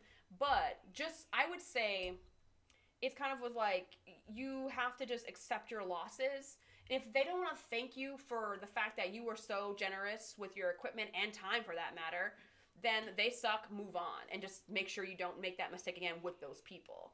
Because I think when people, they get harsh, like they become more jaded and they're like, well, I'm not going to offer that up anymore. And I think that that's how generosity kind of gets less and less and less, and it just happens. It becomes more, less apparent in the world, is because they get taken advantage of and they don't at least express gratitude for accepting someone's generosity. So when it comes to this, I think what's happening here is that you're like, why wasn't I thanked? Why did they take advantage of me? And I think you're focusing on this. The fact that this has happened and you're saying that this left me questioning my ability for the last 4 years, is it's still in your mind playing over and over what didn't happen, right? And I think when you're focusing on the thing that didn't happen, you're not focusing on what you can do next or how you can move past that. It's almost like you were traumatized by this thing and you haven't processed this properly. And you're like obsessing over this thing over and over and over again. Because I've definitely been there where I've had times in my life where I'm like, that didn't quite go the way I wanted it to. I felt taken advantage of or used or whatever.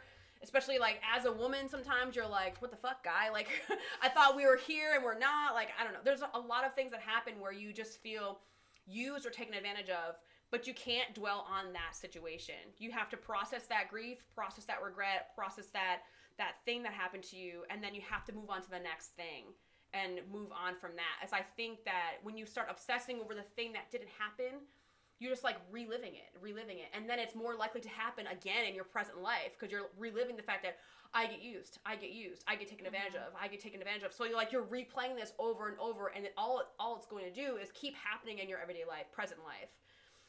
I don't know how you feel about this. I would say it's sort of like subconsciously like looking for it and putting yourself in this situation until you reach a point where you're like, I need to address this and I need to fix it. I need to figure out what is going on here and then work through it and then be able to move forward. And also, I think on a contractual basis, if I lend my equipment, I want to be thanked in the credits. Or something when it comes to like that type of scenario where you're doing a small film or a short small film, or you're doing like something that's indie or those school projects or something. It's like, if I lend you my equipment, I just want a special thanks in the credits. Like even that, and they do it just makes you feel a little better, even though you asked for it. I also think that sometimes people don't even think like that, and you have to mention it. You can't automatically assume like, oh, they're gonna put me in there. Sometimes they're not even like, oh yeah, like you'll mention it, and you think maybe it's out of there's some animosity there or hostility, but really they're just like too lost in the sauce. And like, oh yeah, of course, I'll credit you. So it's definitely about like speaking out for yourself, being an advocate for yourself. Yes, and I don't think this comes up to. There was something in there I want to make sure, like. You know what? I wonder if this person, like, all of this was anonymous, and I really wish that if I could like reach back and be like, this is what I suggest. And for me, like my I guess my automatic mode is I can solve this problem. I can help you. So here's my solution. And I know a lot of people don't want to do that. And I know for this forum, I put there anonymously just so they can get it out and I'm listening to them. But when I think about certain things, I'm like, I would reach out to these people. I honestly would reach out to these people and be like, you know what? This has been bothering me for years. I would get it off my chest. I helped you finish your project. I helped you graduate. I helped you do this. And I feel very, very what's the word? Unappreciated. There we go. And I feel like this has really been on my mind. I would honestly fucking write that email.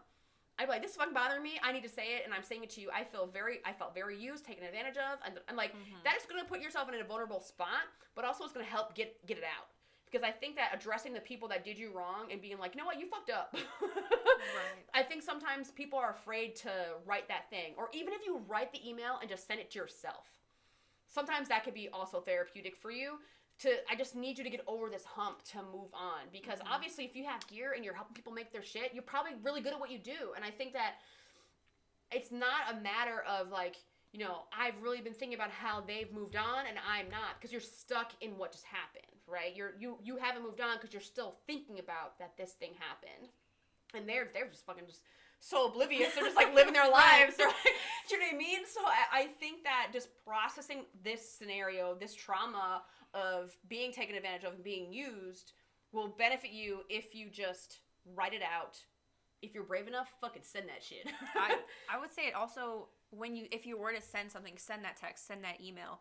That's for you. That's not for them. Don't expect a response from them. If you get one, great. Maybe you don't like it, but it's instead of that what if situation, you're like, I got it off my chest. Right. I did what I needed to do. If they respond, then, you know, maybe there's a communication. We're going to have some drama. I'm happy with the drama. Or if they respond, it's okay. Or even if they don't, you're like, I got it off my chest so that they're at least aware of it. And however they deal with it is no longer on me anymore. Right. And I can continue to move forward. So it's all about what you need. It's no longer about those other people anymore. Yeah. So I think that just writing something out, contacting them, if you're like, you know what, I am for it. Like, maybe it might take a shot of like whiskey or something. You might be like, I'm fucking brave right now. You know what? I'm feeling pretty good about myself. And you know what? This has been bothering me. Just do it. I think that is something that, like, just keep in mind, just do it. And just know that, like, you can have whatever life that you want to have. Because I feel like you have the experience. And I feel like this key moment in your school career is, like, really holding you back. I feel like we gotta like process that. Like, I am no therapist, dude. I am not a medical type of person. But you know what? When you start to be aware and you start to like process this stuff and like get it out, say it out in the open and say it to people, I think hopefully writing this out to me was enough. And the fact that we're talking about it, so I hope they watch this live stream sometime. I have no idea if they will. But I think that just like letting people know that they made you feel like shit is very powerful. Because then the person has no idea that they made you feel that way. And they're like, oh shit, I didn't mean for you to feel that way. Most of the time they're like so oblivious to that maybe you felt slighted or something like that. You had just no idea that you made someone feel that way. So I think just letting people know like, yo, I don't feel like this was deserved. It can also help you recognize your own character. And you're like, I did this thing. And there's always going to be someone out there who also recognizes that. If you continue, don't make it a part of your personality, but it's a part of your story. It's a part of you, who you are. But instead of using it as a main focus, it's like, I know who I am inside. I know what I can do for people and what I can provide for people. And other people will see that. And that's what will be like attractive, and that's what, you know, people will find interesting about you and admire about you. Yes. I want this person to reach out to me like, Amber, it was me. I want them to know.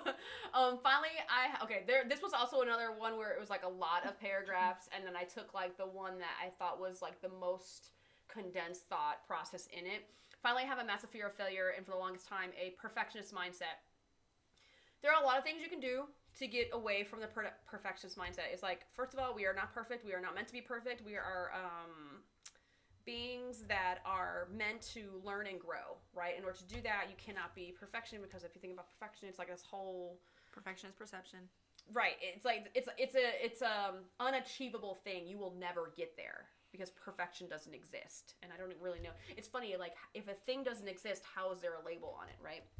But if you are striving to be perfect, you'll never get there. And that's why a lot of people are like, well, that's my problem. Well, it's baby steps to get past perfectionism.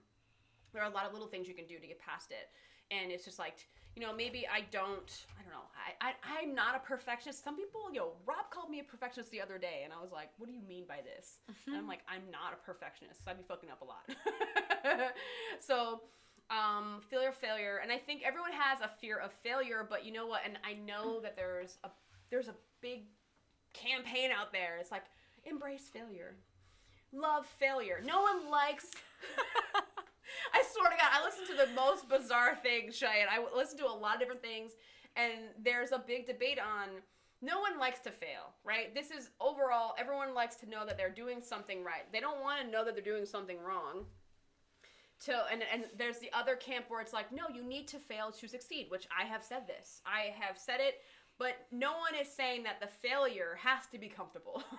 Like, we know that failure is uncomfortable and it sucks, and when you go through it, it's hard, right? So fear of failure is valid. It is 100% there, but you still have to engage in the things you want to do. Otherwise, you won't move. You'll just stay in this stagnant space, and you just won't. And if you think about making small leaps forward, small steps forward, instead of the giant jumps forward, I think those things are more digestible when you think about the small goals. Like, I want to produce my feature film of $1 million budget. It's like, that's a huge goal, okay? But if you're like, no, I just want to make a short film on the weekend with a couple of my friends, that seems a little bit more attainable, right? It might not be the best, but know that your next one is going to be better, right? Your next film's going to be better. Your next short film's going to be better. And maybe it might be a few minutes longer, and your next script's going to be better. So it's about just, like, taking smaller steps where, like, if you do fail at the small step, it doesn't have that much of an impact when it, like, hits you hard. You're like, oh, that's okay. It's not going to kill you over, like, because I think a lot of, I just had a conversation yesterday. She did a one-on-one with me, and it was like, it's like people have those big goals, and I told her, and I was like, people who want to be a director, if you want to be a director, your first thing should not be a giant feature film movie that's going to employ 50 people, and your budget is $1 million. That should not be your first film as a director. Your first film as a director should be a short film, micro short film that costs $0, where you have no stakes, where you can make the mistakes and you can grow from there, right? So it's like you have to get to know how to talk to crew, how to talk to your actors, how to, devise your shot list, doing a storyboard, and all. Like, you don't want to learn that for a feature. You want to, like, do it in the smaller steps for a short film, and smaller and smaller and smaller. So, like, I always say, like, the way to get past perfectionism is just, like, doing something smaller and not worrying about the small thing and then kind of, like, going from there. Okay, so when I got stuck on, like, perfectionism, be it storytelling, photography, making mistakes on set, I used to tailspin in certain situations, but am slowly working through the kinks of it all. So that's good. That at least you're, like, still moving forward, and I appreciate that you're like, this is my thing, but I'm still taking the steps in the right direction. It's weird. I have been told I am a great advice giver, but can never seem to follow it myself. This holds me back from succeeding. I know I am qualified enough. I know how talented I am. I think due to not being given the opportunity to show what I can do, and being let down by people who constantly say they owe me one, has negatively affected me. Now, this is interesting, because I love the fact that you're like, I'm qualified enough. I know I'm talented. Do you know what I mean? Because it's almost like you're confident, but also you feel a little jaded because you feel like a little entitled that someone's going to come and be like, make this thing with me. Right.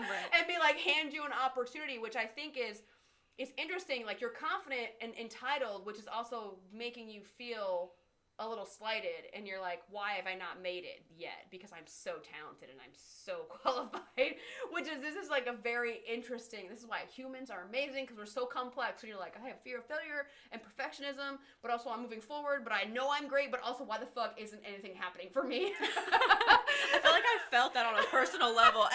This entire thing, I was like, same.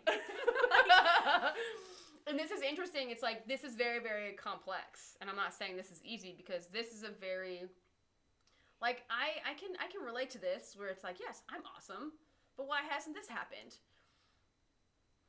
I gotta, like, think about this for a while. This is like, I think, life's puzzle. But I think part of it, maybe it's not, like, the best to hear, but, like, you feel as though because you have this confidence in yourself, you're like, well, I feel like I should just already be getting this. And that's where that entitled comes in, where you have to keep pushing, though. You can't expect it to, like, meet you it's halfway. Never gonna be handed to you. You gotta just keep going. Right. You have to keep trying. You have to keep putting yourself out there. There's never going to be a time where you're like, I'm so great that if other people aren't seeing it, it's their problem. No, force them to see it then. Keep pushing yourself. Right. And be like, I'm here to stay. Right. I'm not backing down. Right. And I think the thing is, I just had a really good thought now that I think I might have lost it, but when you there's like this thought of, if I'm good enough, things will come to me. And maybe they haven't thought about networking. Maybe they haven't made the right connections yet. Maybe they haven't gotten those deep relationships yet, right? They think they can do it all on their own. And I think if no one knows you, how is anyone going to hand you an opportunity? I think a lot of the time people get really tired of creating their own opportunities, but there's nothing wrong with that. I don't know how people they're like, if I reach a certain level, things will just start floating to me.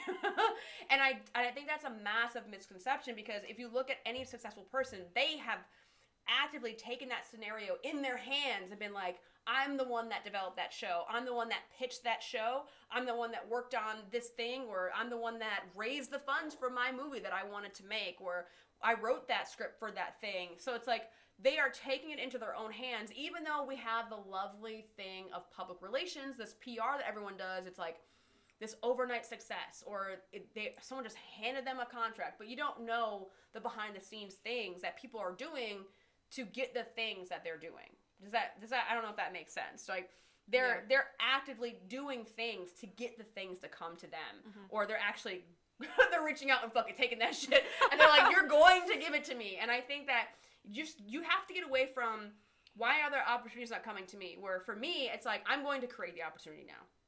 I'm going to go out and do it. I'm not going to just be like, oh, I'm just waiting, because you're going to be waiting for a long time, guys. You cannot just wait around. You can't just wait around for things to just happen to you and be like, have that mindset of like, but I'm good enough. Things will just come to me. That's not the reality of how it works, unfortunately. I think in anything, not even just film. Okay, our last one, networking, but also showing who you are at the same time. Fake it till you make it is the rule of thumb. I don't believe that. Cheyenne's got words. Once you make connections and they say they'll keep you in mind, will they really do so, or will they ghost you? Fear of not doing a good job, putting too much pressure on yourself. Cheyenne's like, did I write that in my sleep? No, because I think it depends on how you're perceiving the fake it till you make it. I don't think that it should be you're faking yourself and your personality and you're there to use people. I think it's there as for your own self, and you're having this confidence that you may not have within yourself, that you're pushing yourself to be uncomfortable, and you're pushing yourself to new limits where you're faking that like aspect until you get there. I don't think it's necessarily you're not being genuine with other people. You're not making genuine connections. I think it's all about the mindset that you go into when networking with people. Because it doesn't have to be seen as transactional, as you've said. It's more, just talking to people, making friendships, making, just essentially just connections with people on a genuine level. I think that is a big misconception, and that is something that, networking, I just saw a TikTok the other day, and they were like, networking is like, you're just using people. And I'm like, if you're doing networking the right way, you're just being a person with another person. You don't have to if you think it's dirty, then you're making it dirty. You're the one that's making it dirty, because you are perceiving it as such. And I did definitely think about it this way, where I thought about it, and I was like, I don't like networking. Like, if you guys look back in my video history and look up networking on my channel, I try not to call it networking. I made a whole video about, like, I don't like the word networking, but that's what it is. But then I like to call it making connections, building relationships.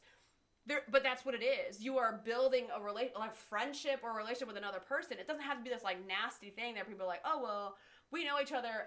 But I have friends like that where, like, I call them for a job and they call me for a job, and we're work associates, but like people will be like, oh, you're using each other. We're like, no, but we like working with each other.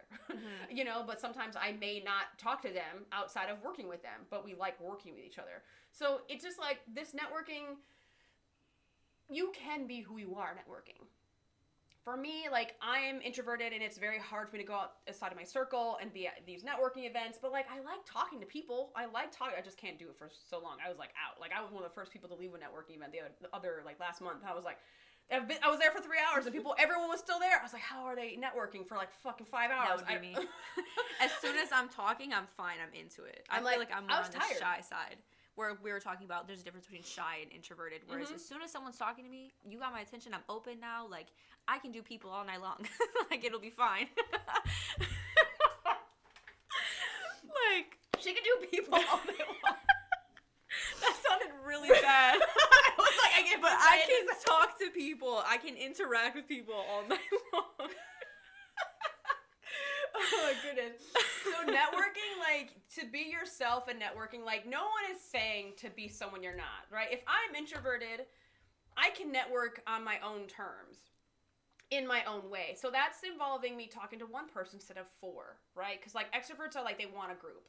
they want a bigger audience. Introverts do better one-on-one. Well, I can network one-on-one. It's just I'm talking to one person. And I did that. I like went from one person to one person to one person. And I think because I'm so laser focused on one other person, even if I'm in a group, other people will go away because they know that I'm like, I am focused on just one person because I can't really do a group setting sometimes when I'm like at these things. So, but I know I can make a connection one-on-one. That's my introvert person talking. That's my introvert person like talking and connecting with another being, and that's me being myself.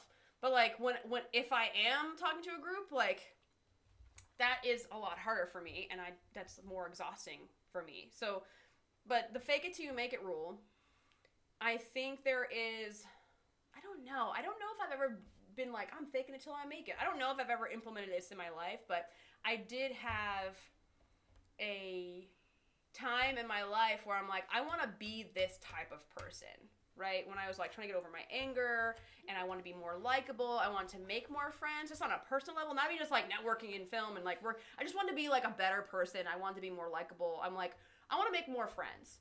So when I did all that, like I thought about it on just like, I want to be a person that's liked.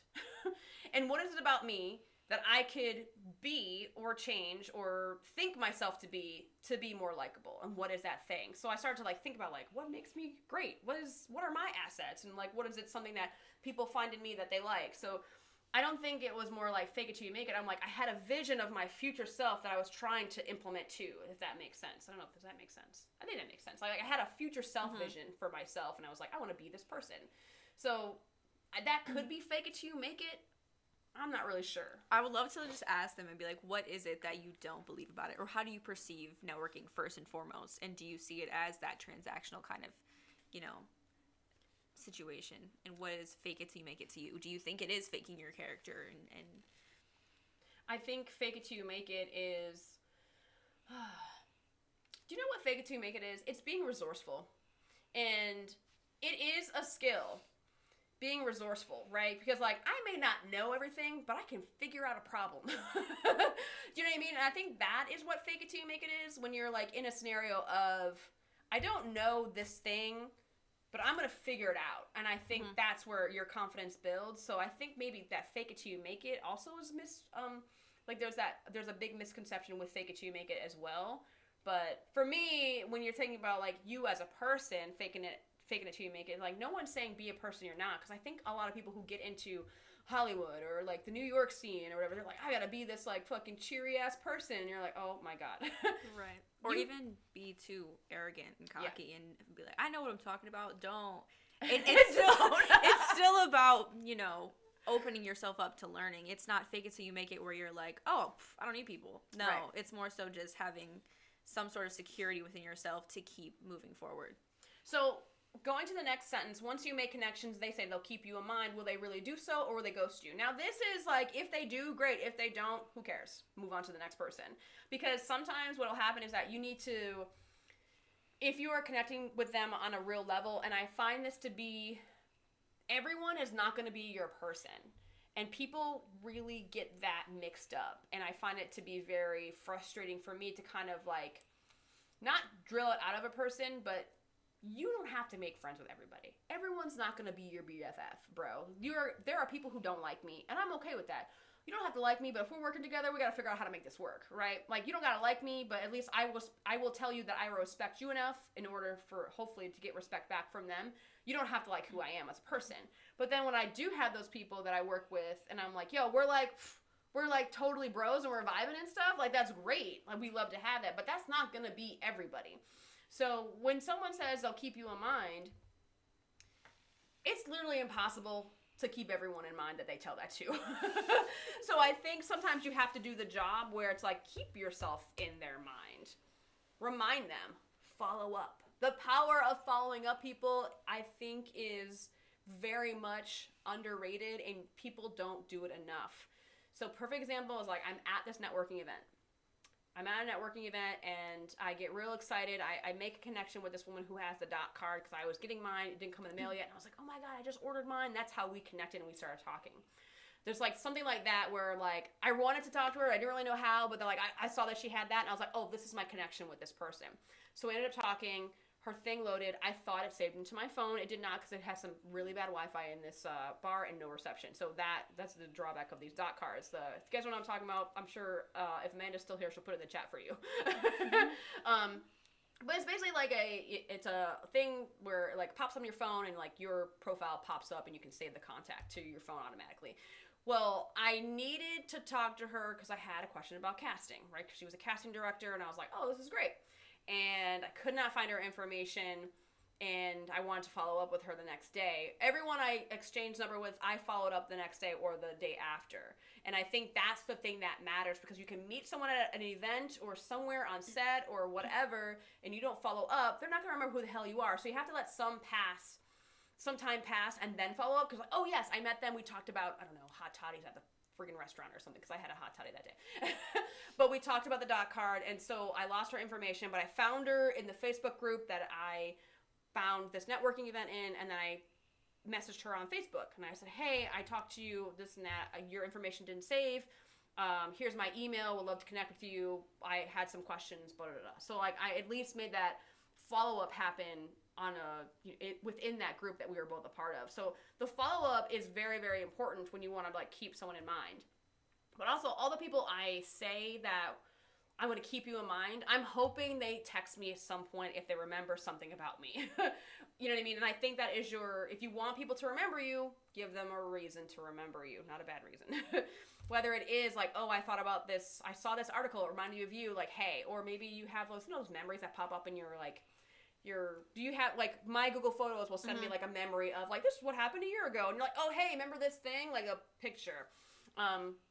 Some people will do this insincerely. Some people will do it genuinely. And the people who do it insincerely, you can see right through it. And you're like, but we don't connect on any other level. So sometimes it's all about knowing, like, where you stand with somebody and understanding the relationship you're going to have. Because if you both are aware that this is transactional and you can benefit from this relationship, there's nothing wrong with that. As long as you both know that you can benefit. Like, I'm an AD, and I have people who, I don't know, why would a casting director and an AD, gosh. Like, some UPM might be like, hey, do you know a casting director? And I'd be like, yes, I do. Actually, I do. And then they may need me for something down the line, and I may need them for something. There's, like, nothing wrong if it does turn out to be transactional, but as long as you guys are both aware and benefiting from it, I don't think there's anything wrong with it. And people find it to be like, oh my God, this is such a bad thing if people are networking and they're like using each other. Like, no, they're benefiting from each other. Like, just like, it's all about the perspective, folks. It's like, how are we looking at it here? It doesn't have to be this like evil that we have to avoid. I'm going to go to the chat really quick. This was our last one. Fear of not doing a good job, putting too much pressure on yourself. Okay, so yes, before we go to the chat, I want to address that. So it is your job to make sure that people do remember you. Follow up, make sure, give them a reason to remember you, right? Take action, take things into your own hands. You don't have to wait for anyone else. Take it into your own hands. Take action. Just do it. Just send that text. Hey, like, remember when, I don't know, I met you the other day. Or some people also with the alumni, like when you have alumni from your college and they're like, hey, when you're out in New York, come in, make sure you text me when you're moving out there. And they don't do it. But, like, they offer that up. Like, take advantage of those things. Like, cash in on those things and follow up. If you're not doing a job, not doing a good job is, I think that's common. Because people all want to just do a good job. And we just need the feedback and just ask for feedback.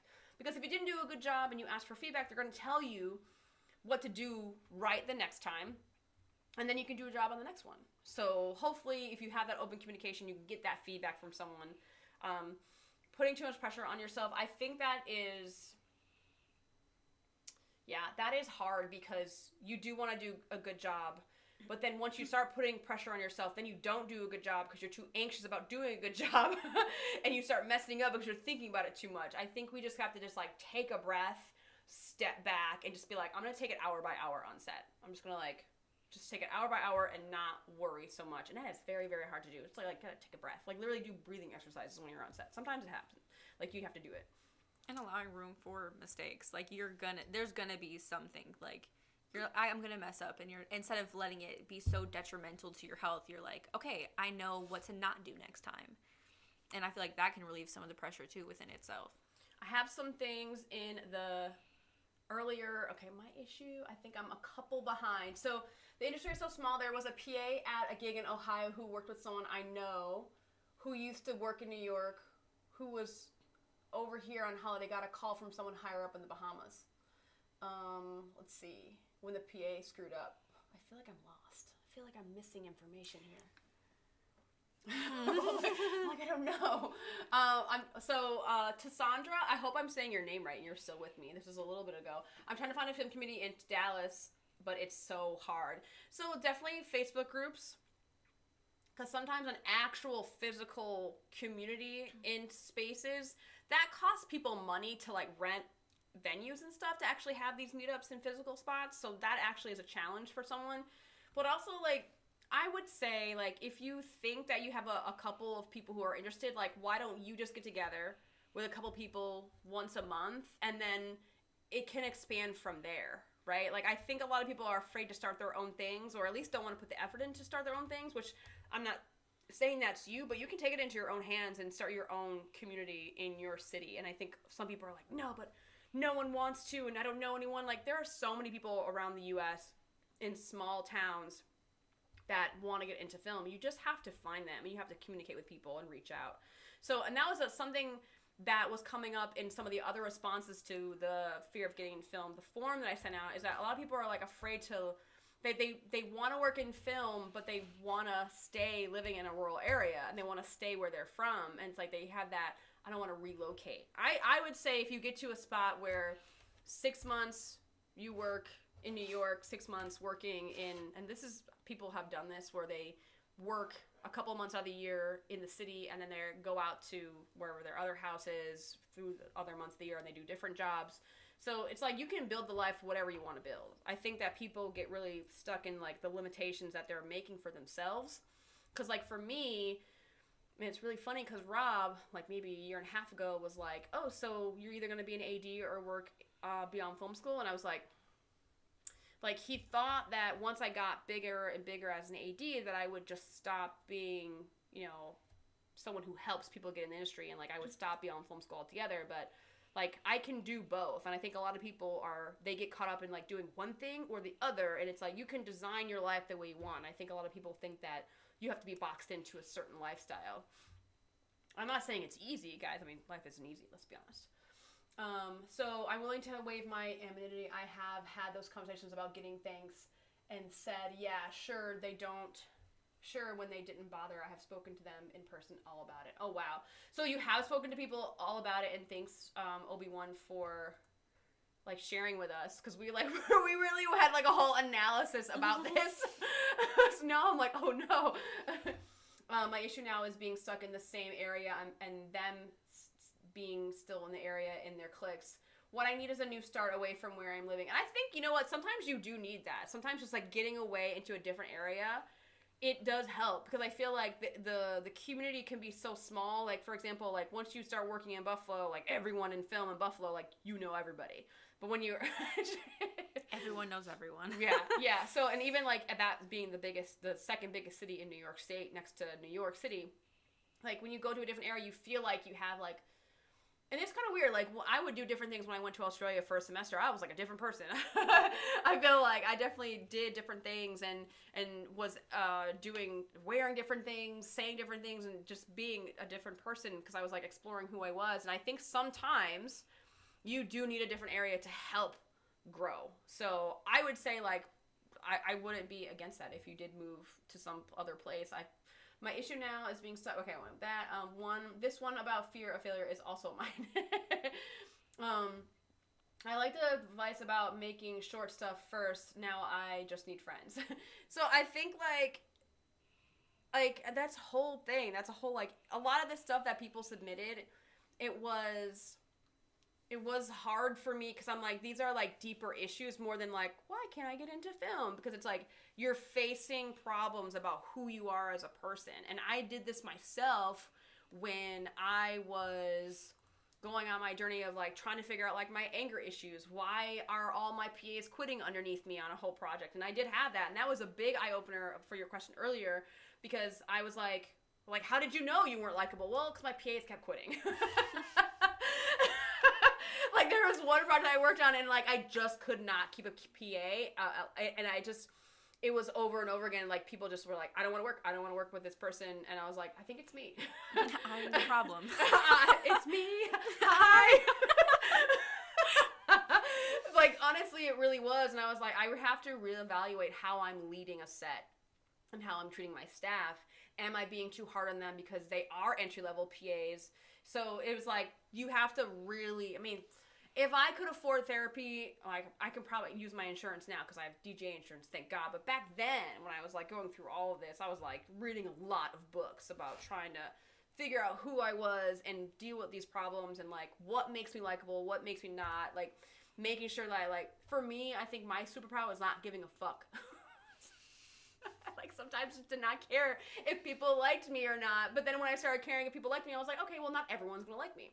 So you can't go like from one extreme to the other. You know, where like, I don't give a fuck, but then like, oh wait, I care too much now. So it was like, I don't compare myself to others. I don't care if someone doesn't like me, but I do want people in general to like who I am. So making friends is very, very tough. And especially for adult males, for some reason, I feel like, I don't know what your perspective is, but for women, it's easier for us to make friends. No, I would disagree. Really? I would argue that it's easier for men to make friends. How come you think so? Because I think that,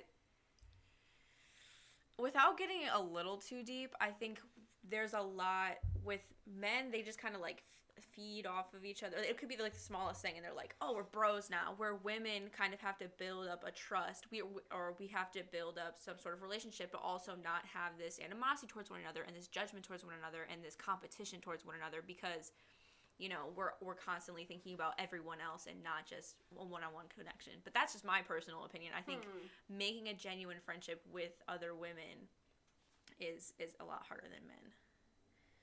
Men that can just go on like a skiing trip and they're buds for life. So. I don't know. I think if I take gender out of it, I think maybe just in general, it's hard to make friends as an adult. Because when you're a kid, you're like, I'm carefree, I don't care. You know, like, it was hard for me to make friends as a kid because I was just like. You're also kind of forced to be in like the same environment with like as a child, right, all the time, right. So you're gonna make friends, and you're so naive to like the outside world that you're like, you like trucks, I like trucks, we both like trucks, we're best friends. Whereas like adults have such they have such a complex way of thinking, and they overanalyze everything so much that it can be, well, do I trust this person? Do I not trust this person? Am I using this person? Or are they using me? And it's just like, there's so many things where it's like, it doesn't even have to be that deep. Yeah, making friends is very, very tough as an adult. I'm not even go with gender. I feel like just as an adult, I think it's harder because we're overthinking a lot, like you were saying, Cheyenne. Like, I think it's just, we're like, what? Like, are we friends now? Are we not friends now? We're hanging out? We're not hanging out? It's a whole thing. We also have like this innate desire to be liked. Everyone, like, even if you're like, I don't give a fuck, you kind of do though. Like, exactly. You know you do. Because that's my defense. That's my coping mechanism, and that's like my defense, and that's how I'm protecting myself. Like, I don't care. Right. I completely understand that. I care. Right. So I think just keep, don't worry. If someone doesn't like you, then, then that person wasn't for you, and then you keep moving on. I don't think you should let any sort of obstacle hinder you from continuing to make friends. I feel like you should always make friends and continue to make friends, and it's not gonna be someone who you talk to all the time. That doesn't mean you're not friends, especially in my generation now where, there's this misconception of if you don't speak every single day, you're not friends. That's not true. Man, I have close friends I haven't talked to like in months. But if I were like text them or call them right now, they're like, hey, what's going on? And they would be like, no time had passed. So so there is that. And the next sentence that on Obi-Wan's comment was, I think, wait, where is it? Oh, I lost it. Okay, now I just need friends. I think this year I will end up just doing it myself. Now, here's the thing is that, like, when I first moved to New Jersey that was years ago, and I worked at Aroma Espresso Bar in Paramus, and I was, like, I rented a room in this, like, listen, my beginnings are not very good, guys. Like, I was, like, trying to survive, like, I paid weekly. That's how weird it was. I didn't even pay monthly. Okay, I had figured out how to survive, but then I was by myself, and I still wanted to be creative, I didn't really have a lot of friends in New Jersey. I didn't know anyone. I still, to this day, the fact that we know people in New Jersey now, it took like 10 years for that to happen.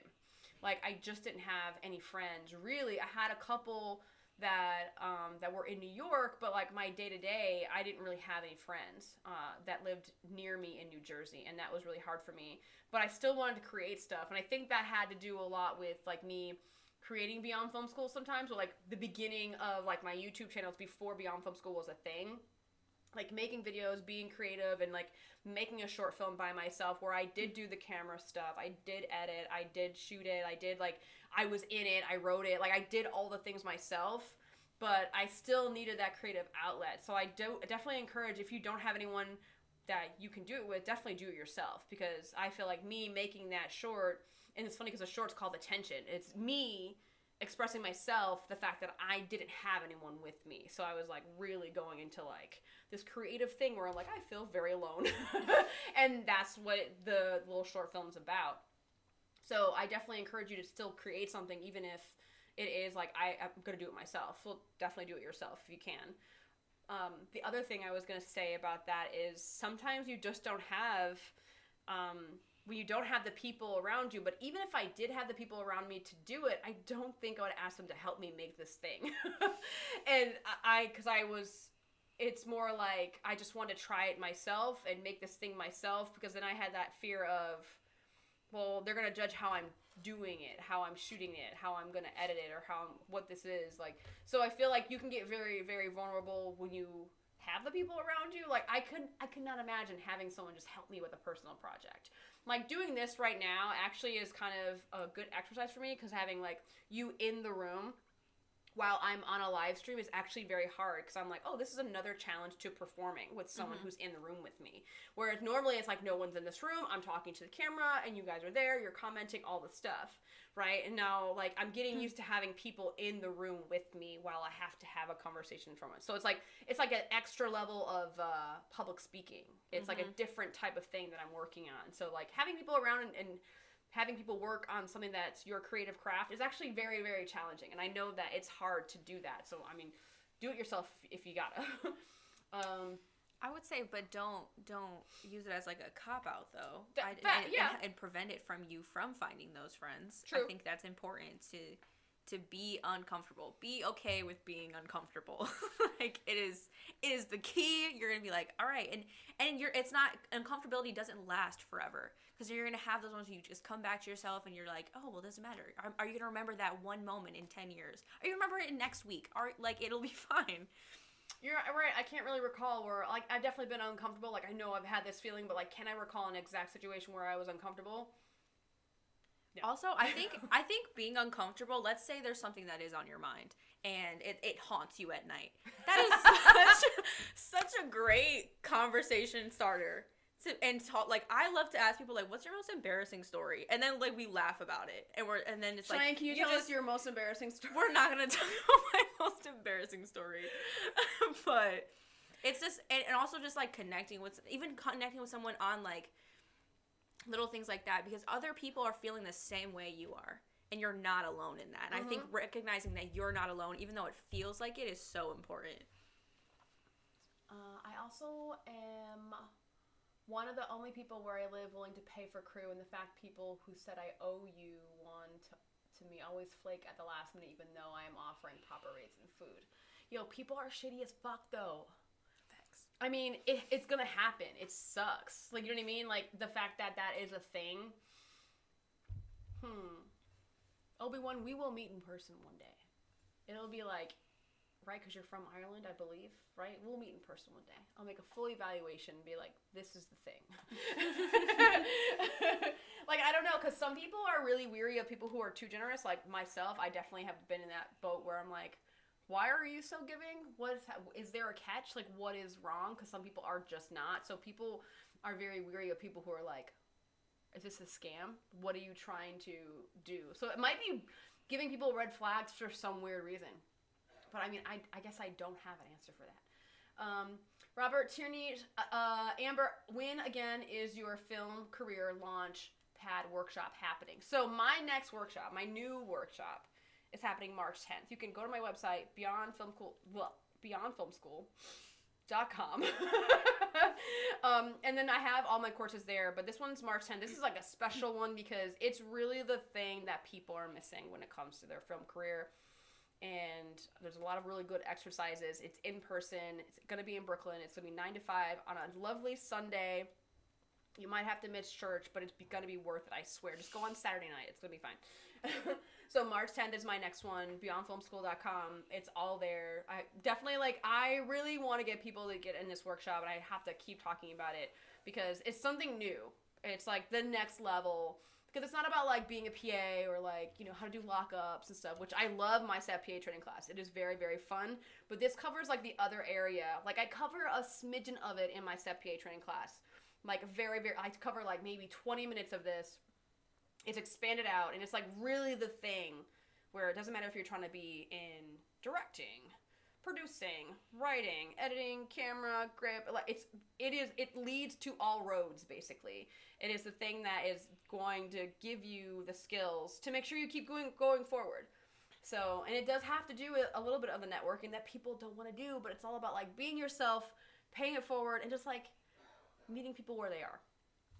I think if people start focusing on that, meeting people where they are, it's like, what does that mean, Amber? It's like, just, you're a person, they're a person. It's just like, you know, you gave us free therapy, Amber. These live streams have been a major part of keeping me going, and I appreciate that. Thank you so much for saying that. I'm glad that, you know, we can have the impact, and this is why I do them. But yeah, thank you for being here all the time, Obi-Wan. I appreciate it. It's easier to make friends online. Most of my friends are based in the U.S. and Canada due to shared interests. My closest friend, person I talk to regularly, have actually met, lives in Sweden now. That's interesting, right? It's like, but that's a great thing about the time that we live in is that we can connect with people all over the world. And that is amazing. Where people might feel alone, but then they feel connection with someone halfway across the world. And that's amazing to me. Others I would be close enough to are all busy working on projects in and out of the country, so can never tie them down, and I'm proud of every one of them. That's amazing. With the Inclusion Act in Hollywood, will it be hard for persons to get hired that are not women and people of color? This is a problem. Because this insinuates that we're going to stop hiring white guys. And that's never going to happen. Here's the thing, is that this is that lack mindset, or someone limiting beliefs, and where it's like, oh, since more people are coming in, that means there's going to be less of another area of people that can get into the industry. And the problem with that is like, oh man, this is like I'm trying to cover this very diplomatically.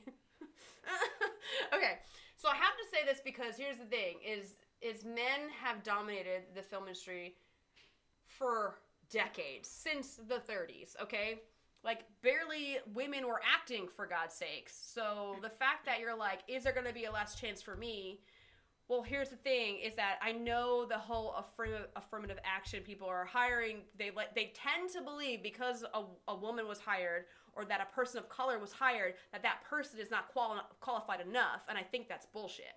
Because sometimes what happens is that person is way qualified rather than the fucking asshole white guy that they chose to hire. So I've seen this multiple times over and over where people are like, oh, they've worked on everything, but they're a fucking asshole and they're not really good at their job, but there's some white guy that, like, they know. So I have a problem when it comes to, like, there's not going to be room for the mean white guys anymore. Like, I don't care. I don't care, because the quality of the work will go up and people are going to get their voices heard. So the way I feel about this Inclusion Act is that it's needed because you need other voices to tell the stories to a nation and the world globally, that there are other things out there than just white guy's perspective, a white straight guy's perspective. And there's nothing wrong with a white guy, a straight white guy, because I have a partner that's one of them, right? And I want him to work. So, but you have to be good at your job, right? Whoever is the best is going to win. If you're good at your job and you're good at networking and you're like there to get, like, I guess maybe that might be me being naive, is that sometimes the best person doesn't get it. But I really, really don't like the fact that some people tend to believe that because they're a woman that they're not as good as the man that could do it next to them. And that pisses me off, where it's like, if I take my job, for example, an AD, most of the time the women ADs are better than the guys. I'm just saying it. They have, their attention to detail is better. Their communication skills are better. Their empathy and compassion go way further. And a white guy thinks they can just get by being a mean asshole and screaming at people. And they have a call sheet that is shit. It has a bunch of typos on it. So when I take my job into account, it really upsets me when someone's like, oh yeah, but like you're a woman, that's why you were hired. No, I got hired because I'm fucking badass and I can run a set better than you could. Sorry, I'm getting mad. We're gonna this makes cool me down. upset. It's like I just like because it's like, oh, is there room for you? Yeah, there's room for you if you are progressing and you are a person that like is good at your job, but also you're a great human being, you will go far and you will get hired. It doesn't have to be like, oh, I have to be this way, I have to be a black person or to get hired. Like, they have their own, like, everyone has their own thing that they have to push up against and fight against and like make sure there's room. So I think that there's enough to go around, and I think that's what everyone believes that there isn't. Like, everyone's gonna have their own path, everyone's gonna have their own goals, and not everyone's trying to like be a director, you know? Like, even though everyone's like, oh my god, everyone wants to be a director. Not everyone. I don't want to be a director. I don't give a fuck. So there's enough out there. There's enough out there for everyone to be successful at their own time when they are ready for it. How do you feel about this? I think that like the fact that it's the Inclusion Act in Hollywood, it's not competition. It's not like, oh, well, now I'm being driven out. It's like, no, it's allowing more people, more opportunities, and that can even benefit you at like, in you know, broadening, you know, the industry and creative minds and everything like that. And the fact that it had to be an act in the first place is a problem. So the fact that people are having an issue with it, it's kind of, you know, mind-boggling that it's just more opportunity. And it's not based off of like, it shouldn't be based off of like, oh, well, because you're a woman or a person of color. It's talent, it's skill, it's if you're good at your job. Mm-hmm. So I think that's mine. I mean, I definitely like coming from someone that hires a staff of PAs. Me and the other ADs, we get together and I look about how I was hired. Like, the staff right now, not as colorful as I'd like it to be, but I made a point to say to my other ADs, and I said, I want more women on the team, because there's a lot of guys. I want more women on my team, and I want more people of color on my team. The reason why I say that is because it makes me feel uncomfortable to have nothing but white guys work around me.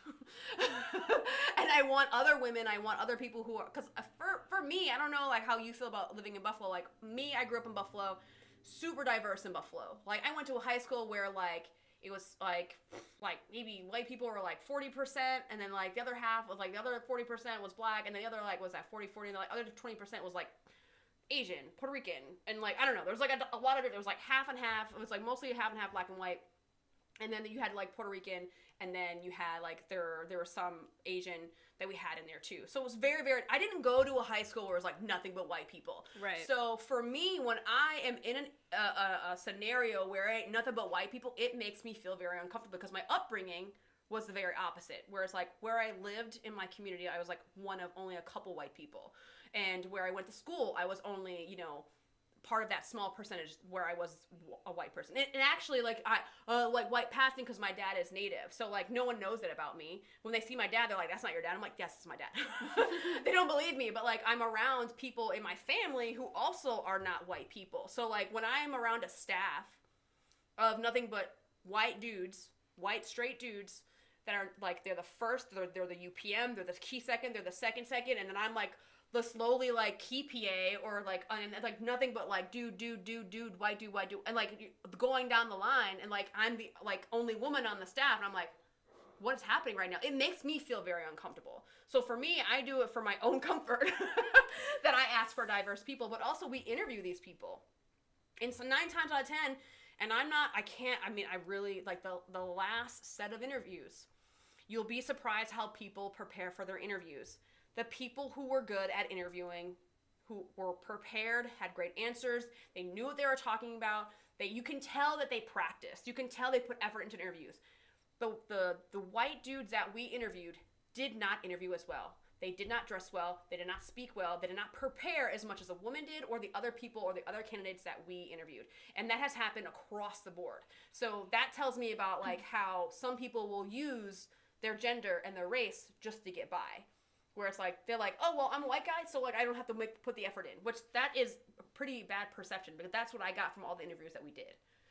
And I don't like having to say that, but like you can tell who makes an effort and who doesn't. Because like, who wants the job really, right? Who's going to put the work in to get the job? And it was, for me, I was very, very surprised at like who made the effort and who didn't. And not to put anyone on blast, but our straight white fellas didn't really put the effort in. Well, if you think about even just the history, like, it's not something that really can be disputed, where if you look at history, white men have been handed things. Right. They have been... They don't have to work as hard. It's like their God-given rights. It's their birthright that this is what they deserve, so they haven't had to really work for it. And whether you admit it or not, there is a certain personality type that are similar. And this is not just all across, but I'm not saying every white, straight male right. We can't generalize, because there are some dope-ass fucking, like, right. ADs who are, like, white dudes where I'm like, yes, I want to work with you again. But there is a certain personality type that when it's so many, then you're the outsider. You don't have this level of comfort in this different, right. You're so out of the perception of just people and what it's like to understand other people. Right. So. I think there was one set I worked on where I was a set PA, additional set PA, and this was common where it was like the producers were all white dudes, the ADs were all white dudes, the UPM director was a white guy. I won't tell you he's a very famous dude, but I'm not going to tell you who it is, but because I'm not going to like talk shit, but I'm going to talk shit. And then it's like the whole staff was guys. Our key PA was a woman. And then all the other staff PAs were guys. She was like the only woman. It was like dude. And then she was in the hierarchy. She was like on her own. And I had worked with her before. And in this scenario, she was like wildly different, because it was almost like you could see her change her personality a little bit to combat or fit in a little bit with all the machoism that was happening with all the other guys in the hierarchy. And it was like off-putting, because I was like, you weren't like that when I worked with you just the other month, where you were on something else where a lot more women were on the staff. So when you're the only woman working with a lot of guys, it does change you if you're like affected by that type of thing where you're like, I gotta fit in, I gotta be like more. And she was a lot more rough. She was very, very, a lot less patient. She was a lot more mean. And it was weird because I loved working with her. But in those circumstances, she just was not the same type of person. It was very, very weird.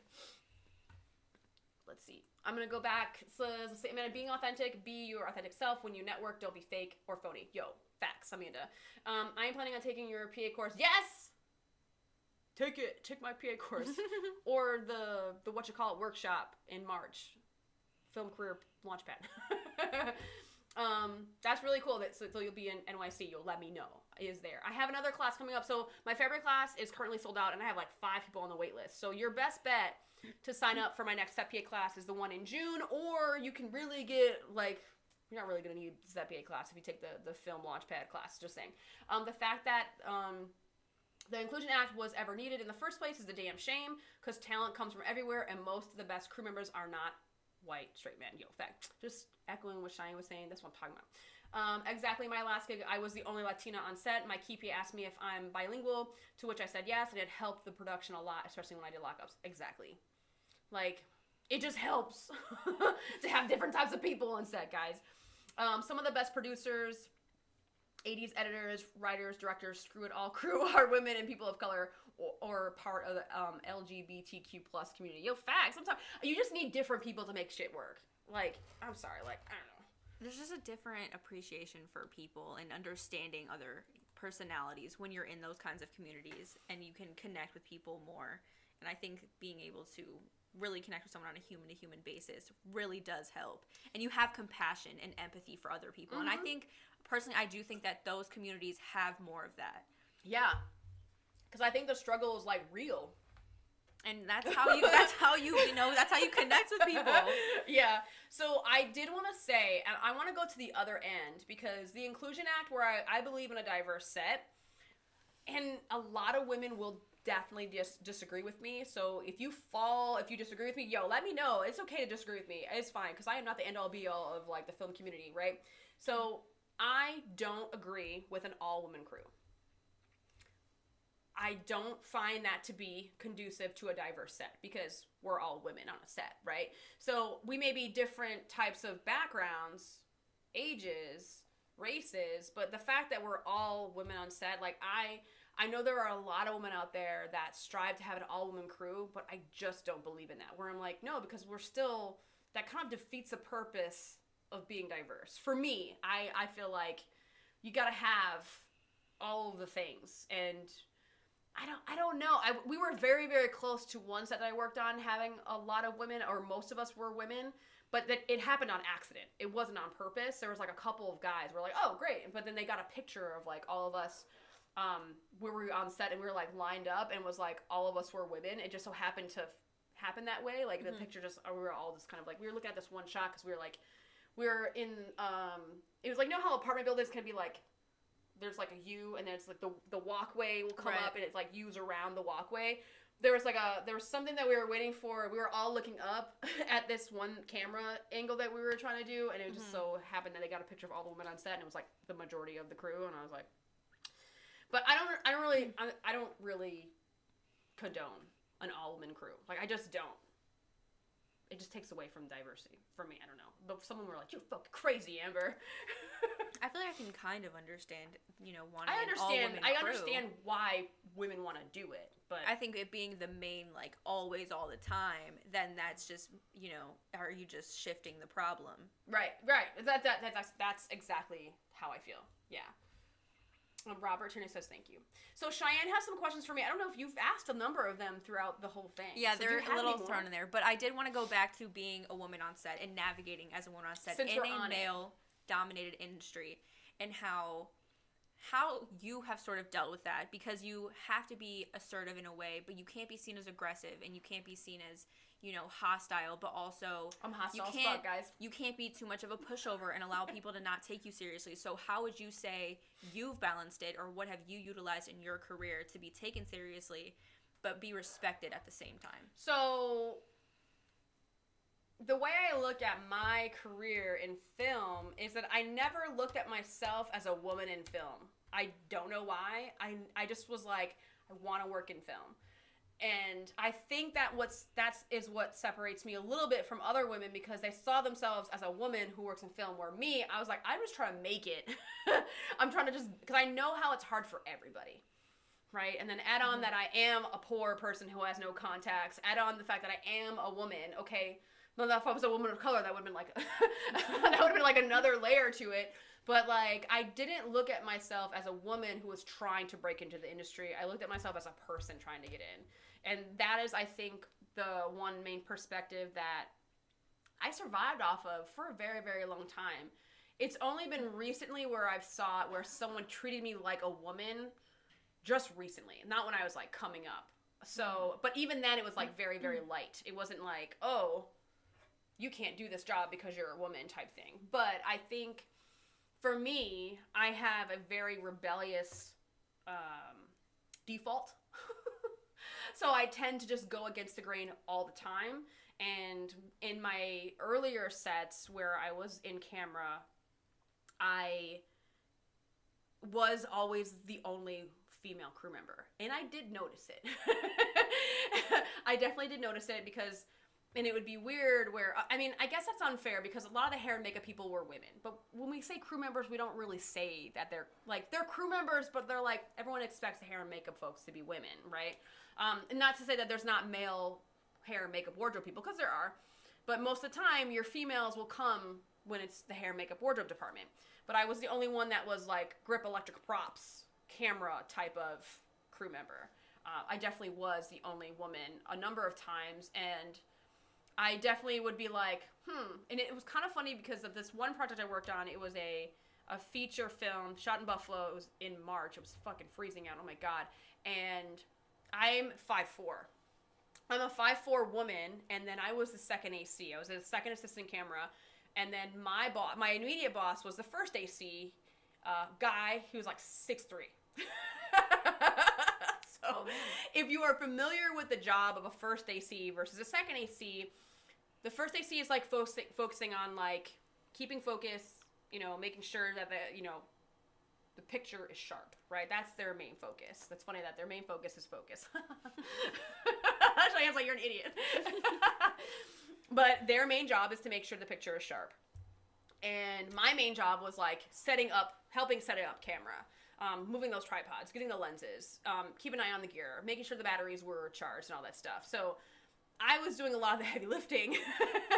And this dude who was like twice my size was like, hey Amber, can you grab the babies or, the standards? And those are like your sticks, right? So like, it was like, there's a lot of equipment that I would have to lug around. But because he treated me fairly, which I love the fact that he did, a lot of crew members were like, oh my God, do you need help? I'm like, no, this is my job. My job is to get that fucking camera gear here, regardless of how heavy it is. Like, I'm strong enough to make sure I can carry those things.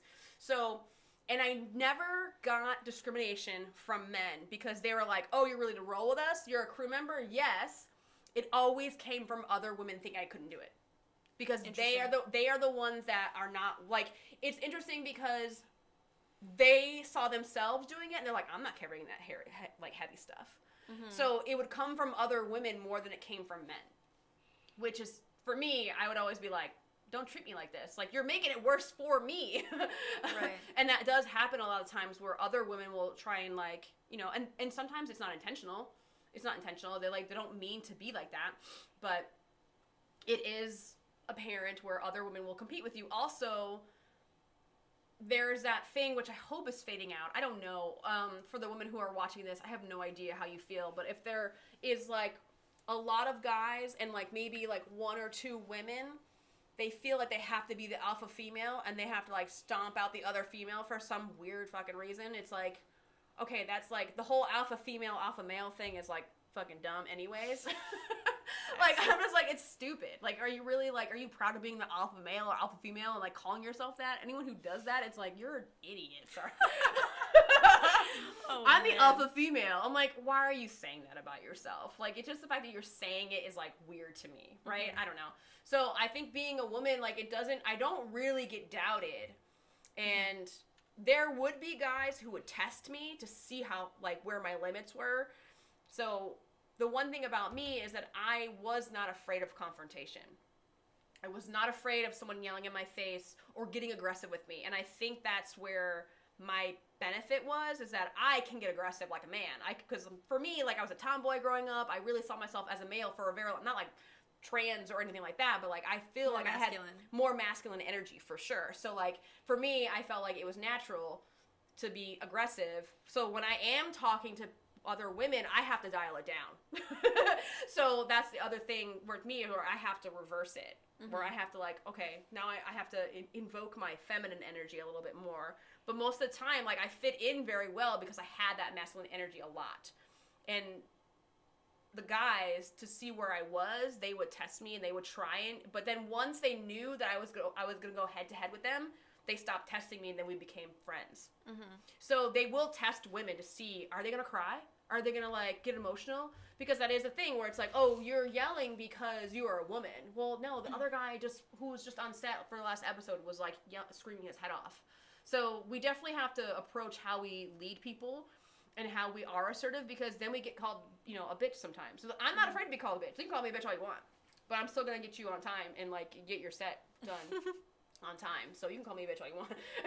And I think that is a problem for some people because they're worried about people's judgment of them. And just like if you do your job and you just like you have to go about it like, I'm doing the best I can for this production, and if someone wants to call me a bitch, someone doesn't like me, unless it becomes a problem, like I'm being a bitch to people, then that's different. Correct me if I'm wrong, but it sounds like you're, instead of using that you're a woman as a crutch, you're kind of like, because you said you didn't really think of yourself as a woman in film. Like, personally, I feel like it's something you should recognize, but also don't think that you're entitled to more because you're a woman, or you're entitled to less because you're a woman. Right. I think it's like, well, I'm right where you are at. Right. But still being like, well, I'm a woman in film. As long as you know that everyone was fighting to fucking get here. Right. I think that is the main thing, is the only people who, I guess, it's like if you have a rich uncle that is a producer, the nepotism thing. It's weird how this keeps coming up because it's like the people who were like given that job by somebody, well, then they had it easier. They didn't really have to fight to get there. They had to fight to stay there, I think, but to, you know, get the door open, everyone had to like kind of fight a little bit more. Mm-hmm. What's your next question? Well, this is my final question. Final question. Okay. Final question. So, we had it for 2.5 hours, guys. That's crazy. If you're still here, let me know. You're the real MVPs. Because currently I'm in a 9-to-5 job, and I've also worked on set before, so I know that you're going to be challenged and you're going to be super tired and you're going to kind of be messed up, especially when as a person coming from such a structured routine where everything's the same. I know what's expected of me. I know what I'm going to face typically in this job that I'm in now. What do you do, or what would you say could help people keep good morale and have good self-care? And, you know, because you may not be getting proper nutrition or proper sleep, and like what kind of advice would you be like, don't be a complete asshole to people and also be like for your own mental health and you're not hating your life, because you got into film for a reason. Mm-hmm. There's gonna be times you're like, why the fuck did I do this? I have this every few months where I'm like on a gig and I'm like, why am I doing this again? Oh yes, because I make that fat AD check. Sorry, no, I'm just kidding. Well, I think the first thing is knowing your why, and I know that's like trendy right now. It's like knowing your why. Why are you doing the thing? So, but honestly, like, know why the fuck you want to be in film. Why is it you want to be there? And I think you have to really, really hold on to that, because during the days where you have 300 background and they're all fucking crazy and they're like stealing shit from each other and the PAs are not, they're having a bad day and the ADs are losing their mind and the producers are crying. Like, you know what I mean? Like, you're like, oh my God, everything is going wrong. You're like, why am I doing this? It's like, well, because today is fun and I don't want to work in an office job. For me, the hard days on set are better than any of the office days I would ever have on any other job that I've been doing. And all my jobs are actually like, I've avoided any type of office jobs any type of job I've had. I've never been in the office because I can't survive. I did like 2 days in the office and I was like, I quit. I'm sorry, I can't do this. They put me at a desk. They started hooking up my little phone. I was like I couldn't do it. Like, I could not be at a desk. I couldn't do it. So for me, like, knowing that, I appreciate the fact that we're at a different set every day. We're working with different people. It's like the formula is the same, but there's always things that change. Right? I love that variety. I love the fact that I might have a ton of background this day, but then there's only 50 this day. Or then there's nothing but stand-ins that day, right? So I love the variety. That keeps me going, and I think making sure you hold on to the why you do something is the number one way, but also gratitude. People like to complain in film. Lord Jesus. Your best complainers, your champion complainers come from the film industry, and they're all like 45, 50 years old. They're all the jaded crew members, and they're the best complainers. They will complain till, oh my goodness. It is the thing they love doing. I refuse to listen or complain. I do not. If you come to me as a PA, you start complaining, I'm like, I can't listen to that, but I can help you with the problem. So when you come to me with the problem you want me to solve, I will help you with that.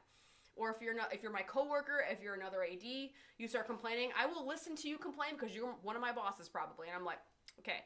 The next thing I will do is say, how can I solve this problem? What can I do to help you do your job? What can I help you to make your day easier? So I do that. As I don't engage in complaining. I will not engage with that gossip bullshit, because that is just the brain, that it just like eats your brain and it's not good for you. So when you start going down the gossiping and complaining route, your day will get significantly more miserable and more miserable. Okay, so I avoid complaining. So appreciating what you're doing, knowing why you're doing it, avoiding complaining and gossiping are the 3 things I do to mentally stay sane on set. And the gratitude, I haven't really talked about that enough, but like, I am so grateful that I'm an AD in the DGA. And every day I'm on set, I'm like, yo, I'm fucking working in movies. I'm on a Netflix show. Like, what the fuck? Like, that's amazing to me, because there are so many people that would love my job. They would kill for the job that I have. So showing gratitude is the other thing, where it's like, even when I was a PA, when I was a staff PA, I'm like, yo, today is hard. These cast members are fucking bananas. But you know what? I'm here making this crazy movie where we have a whole Kiss band to, like, it was kind of cool. It was like, I saw them in costume and I was like, oh my God, look at this thing. But I wanted to, like, it was such long days. So like, holding on to the things that you are grateful for, being grateful, and just not complaining. I think when you start complaining, you go down that slippery slope of like, I think this job sucks. Well, like, every job is hard, guys. And I have a friend of mine, she loves complaining. Whoo-wee! And she knows that I'm not kind when it comes to people complaining to me. Because I will just sit there, I will be quiet, and I'll be like, and she'll say to me, she's like, I know you don't like complaining, but I'm like, okay, I'm mentally ready for you to complain to me. But outside of like the mental game that it takes, the physical game is a whole other thing. Stay hydrated. If you're dehydrated, you're way more unhappy, way more unhappier. So you have to stay hydrated, and you have to make sure you're not eating junk all day. Don't eat junk food, because if you're filling up on sugar and carbs, it's so bad for you. You're going to be in a way, like once you crash, it's done. Like too much caffeine, too much sugar, you are just like, you are putting your body already through a strenuous time with being on your feet all the time, being awake for that many hours. So like, make sure you give it the things it needs to survive the day. So you don't want to stress it out more with no nutrients and junk food, and then with no water. So those are physically, that's what. And then like making sure every day that when I'm on a job, I have to exercise every day. Whether it's like my little, like I do like 30 push-ups and like some 30 ab exercises, because I have a bad lower back, and if I'm standing in a spot for too long, my lower back is like, fuck you, Amber. So I have to make sure that I stretch and I do these exercises so I don't get lower back pain because I'm on set. So physically speaking, you have to make sure. And if Daniel Scarpati, he's amazing. You should get his book. It's Gophers. But in his book, he talks about stretching. And he didn't stretch for a number of years until he was like really, really injured. And like, you want to be on set working. You don't want to be injured for several months without work and like worrying where your next paycheck's going to come from, or like, am I going to run out of unemployment? Whatever. Am I even qualifying for unemployment? So you want to make sure you stretch as well. That was a really loaded. I covered the mental and the physical. I think that was good. That was great. I'm going to go to chat really quick. So that, thank you. Robert Chin says, thank you guys. Of course I am. Where else would I be? Amanda, I also have a 9 to 5, and when I get a gig, I make sure my bosses know the night before I meditate. Yo, that's good. I feel like I haven't meditated in a few days. I got to get back to it. But meditation, really, if you want the answers from the universe, you got to meditate. You got to shut down your brain. And really, honestly, 5 minutes. If you do 5 minutes a day, it is so good for you. 5 minutes, Cheyenne. 5 minutes. 5 minutes. Practice mindfulness. Also, they know about my AD goals and they support me. And that is amazing. Just knowing someone supports you is very, very great. That is amazing. That's a good boss. Yo, it really is, because some people, like, when they think that you're going to leave them eventually, they're like, they won't address it, and they'll just be like weird about it, and they're just like slowly cut you off, right? Like, so we decided to lay you off since you have such great AD goals or something like that. So a couple of things before we've been at this for almost 3 hours, which is kind of crazy. Thank you so much, Cheyenne, for being here and for giving me all the questions and then answering and editing your input and stuff. So she's definitely welcome back. I love having people on. If you guys enjoyed having my guest, I'll have more people. I'm hoping to do some more Zoom interviews. I have, my Set PA class happening February. That's all sold out, but the wait list is kind of getting stacked. So your best bet is to join the June class, and then I have my Film Career Launchpad workshop happening March 10th, as you can just reach it on beyondfilmschool.com. My next live stream, I have no idea. I've done my 2 for the month. I'll figure out February. So February is when it gets interesting, guys, because I start working on The Night Agent, and I don't know how much I'll be able to sustain like live streams and videos. Live streams are easier because I can just do it here. Like, I can just like, I don't have to edit, I don't have to shoot it. I can just like go live, and then we can have a conversation. So thank you so much for being here. This has been a long live stream. That is it for now. I shall see everyone next time.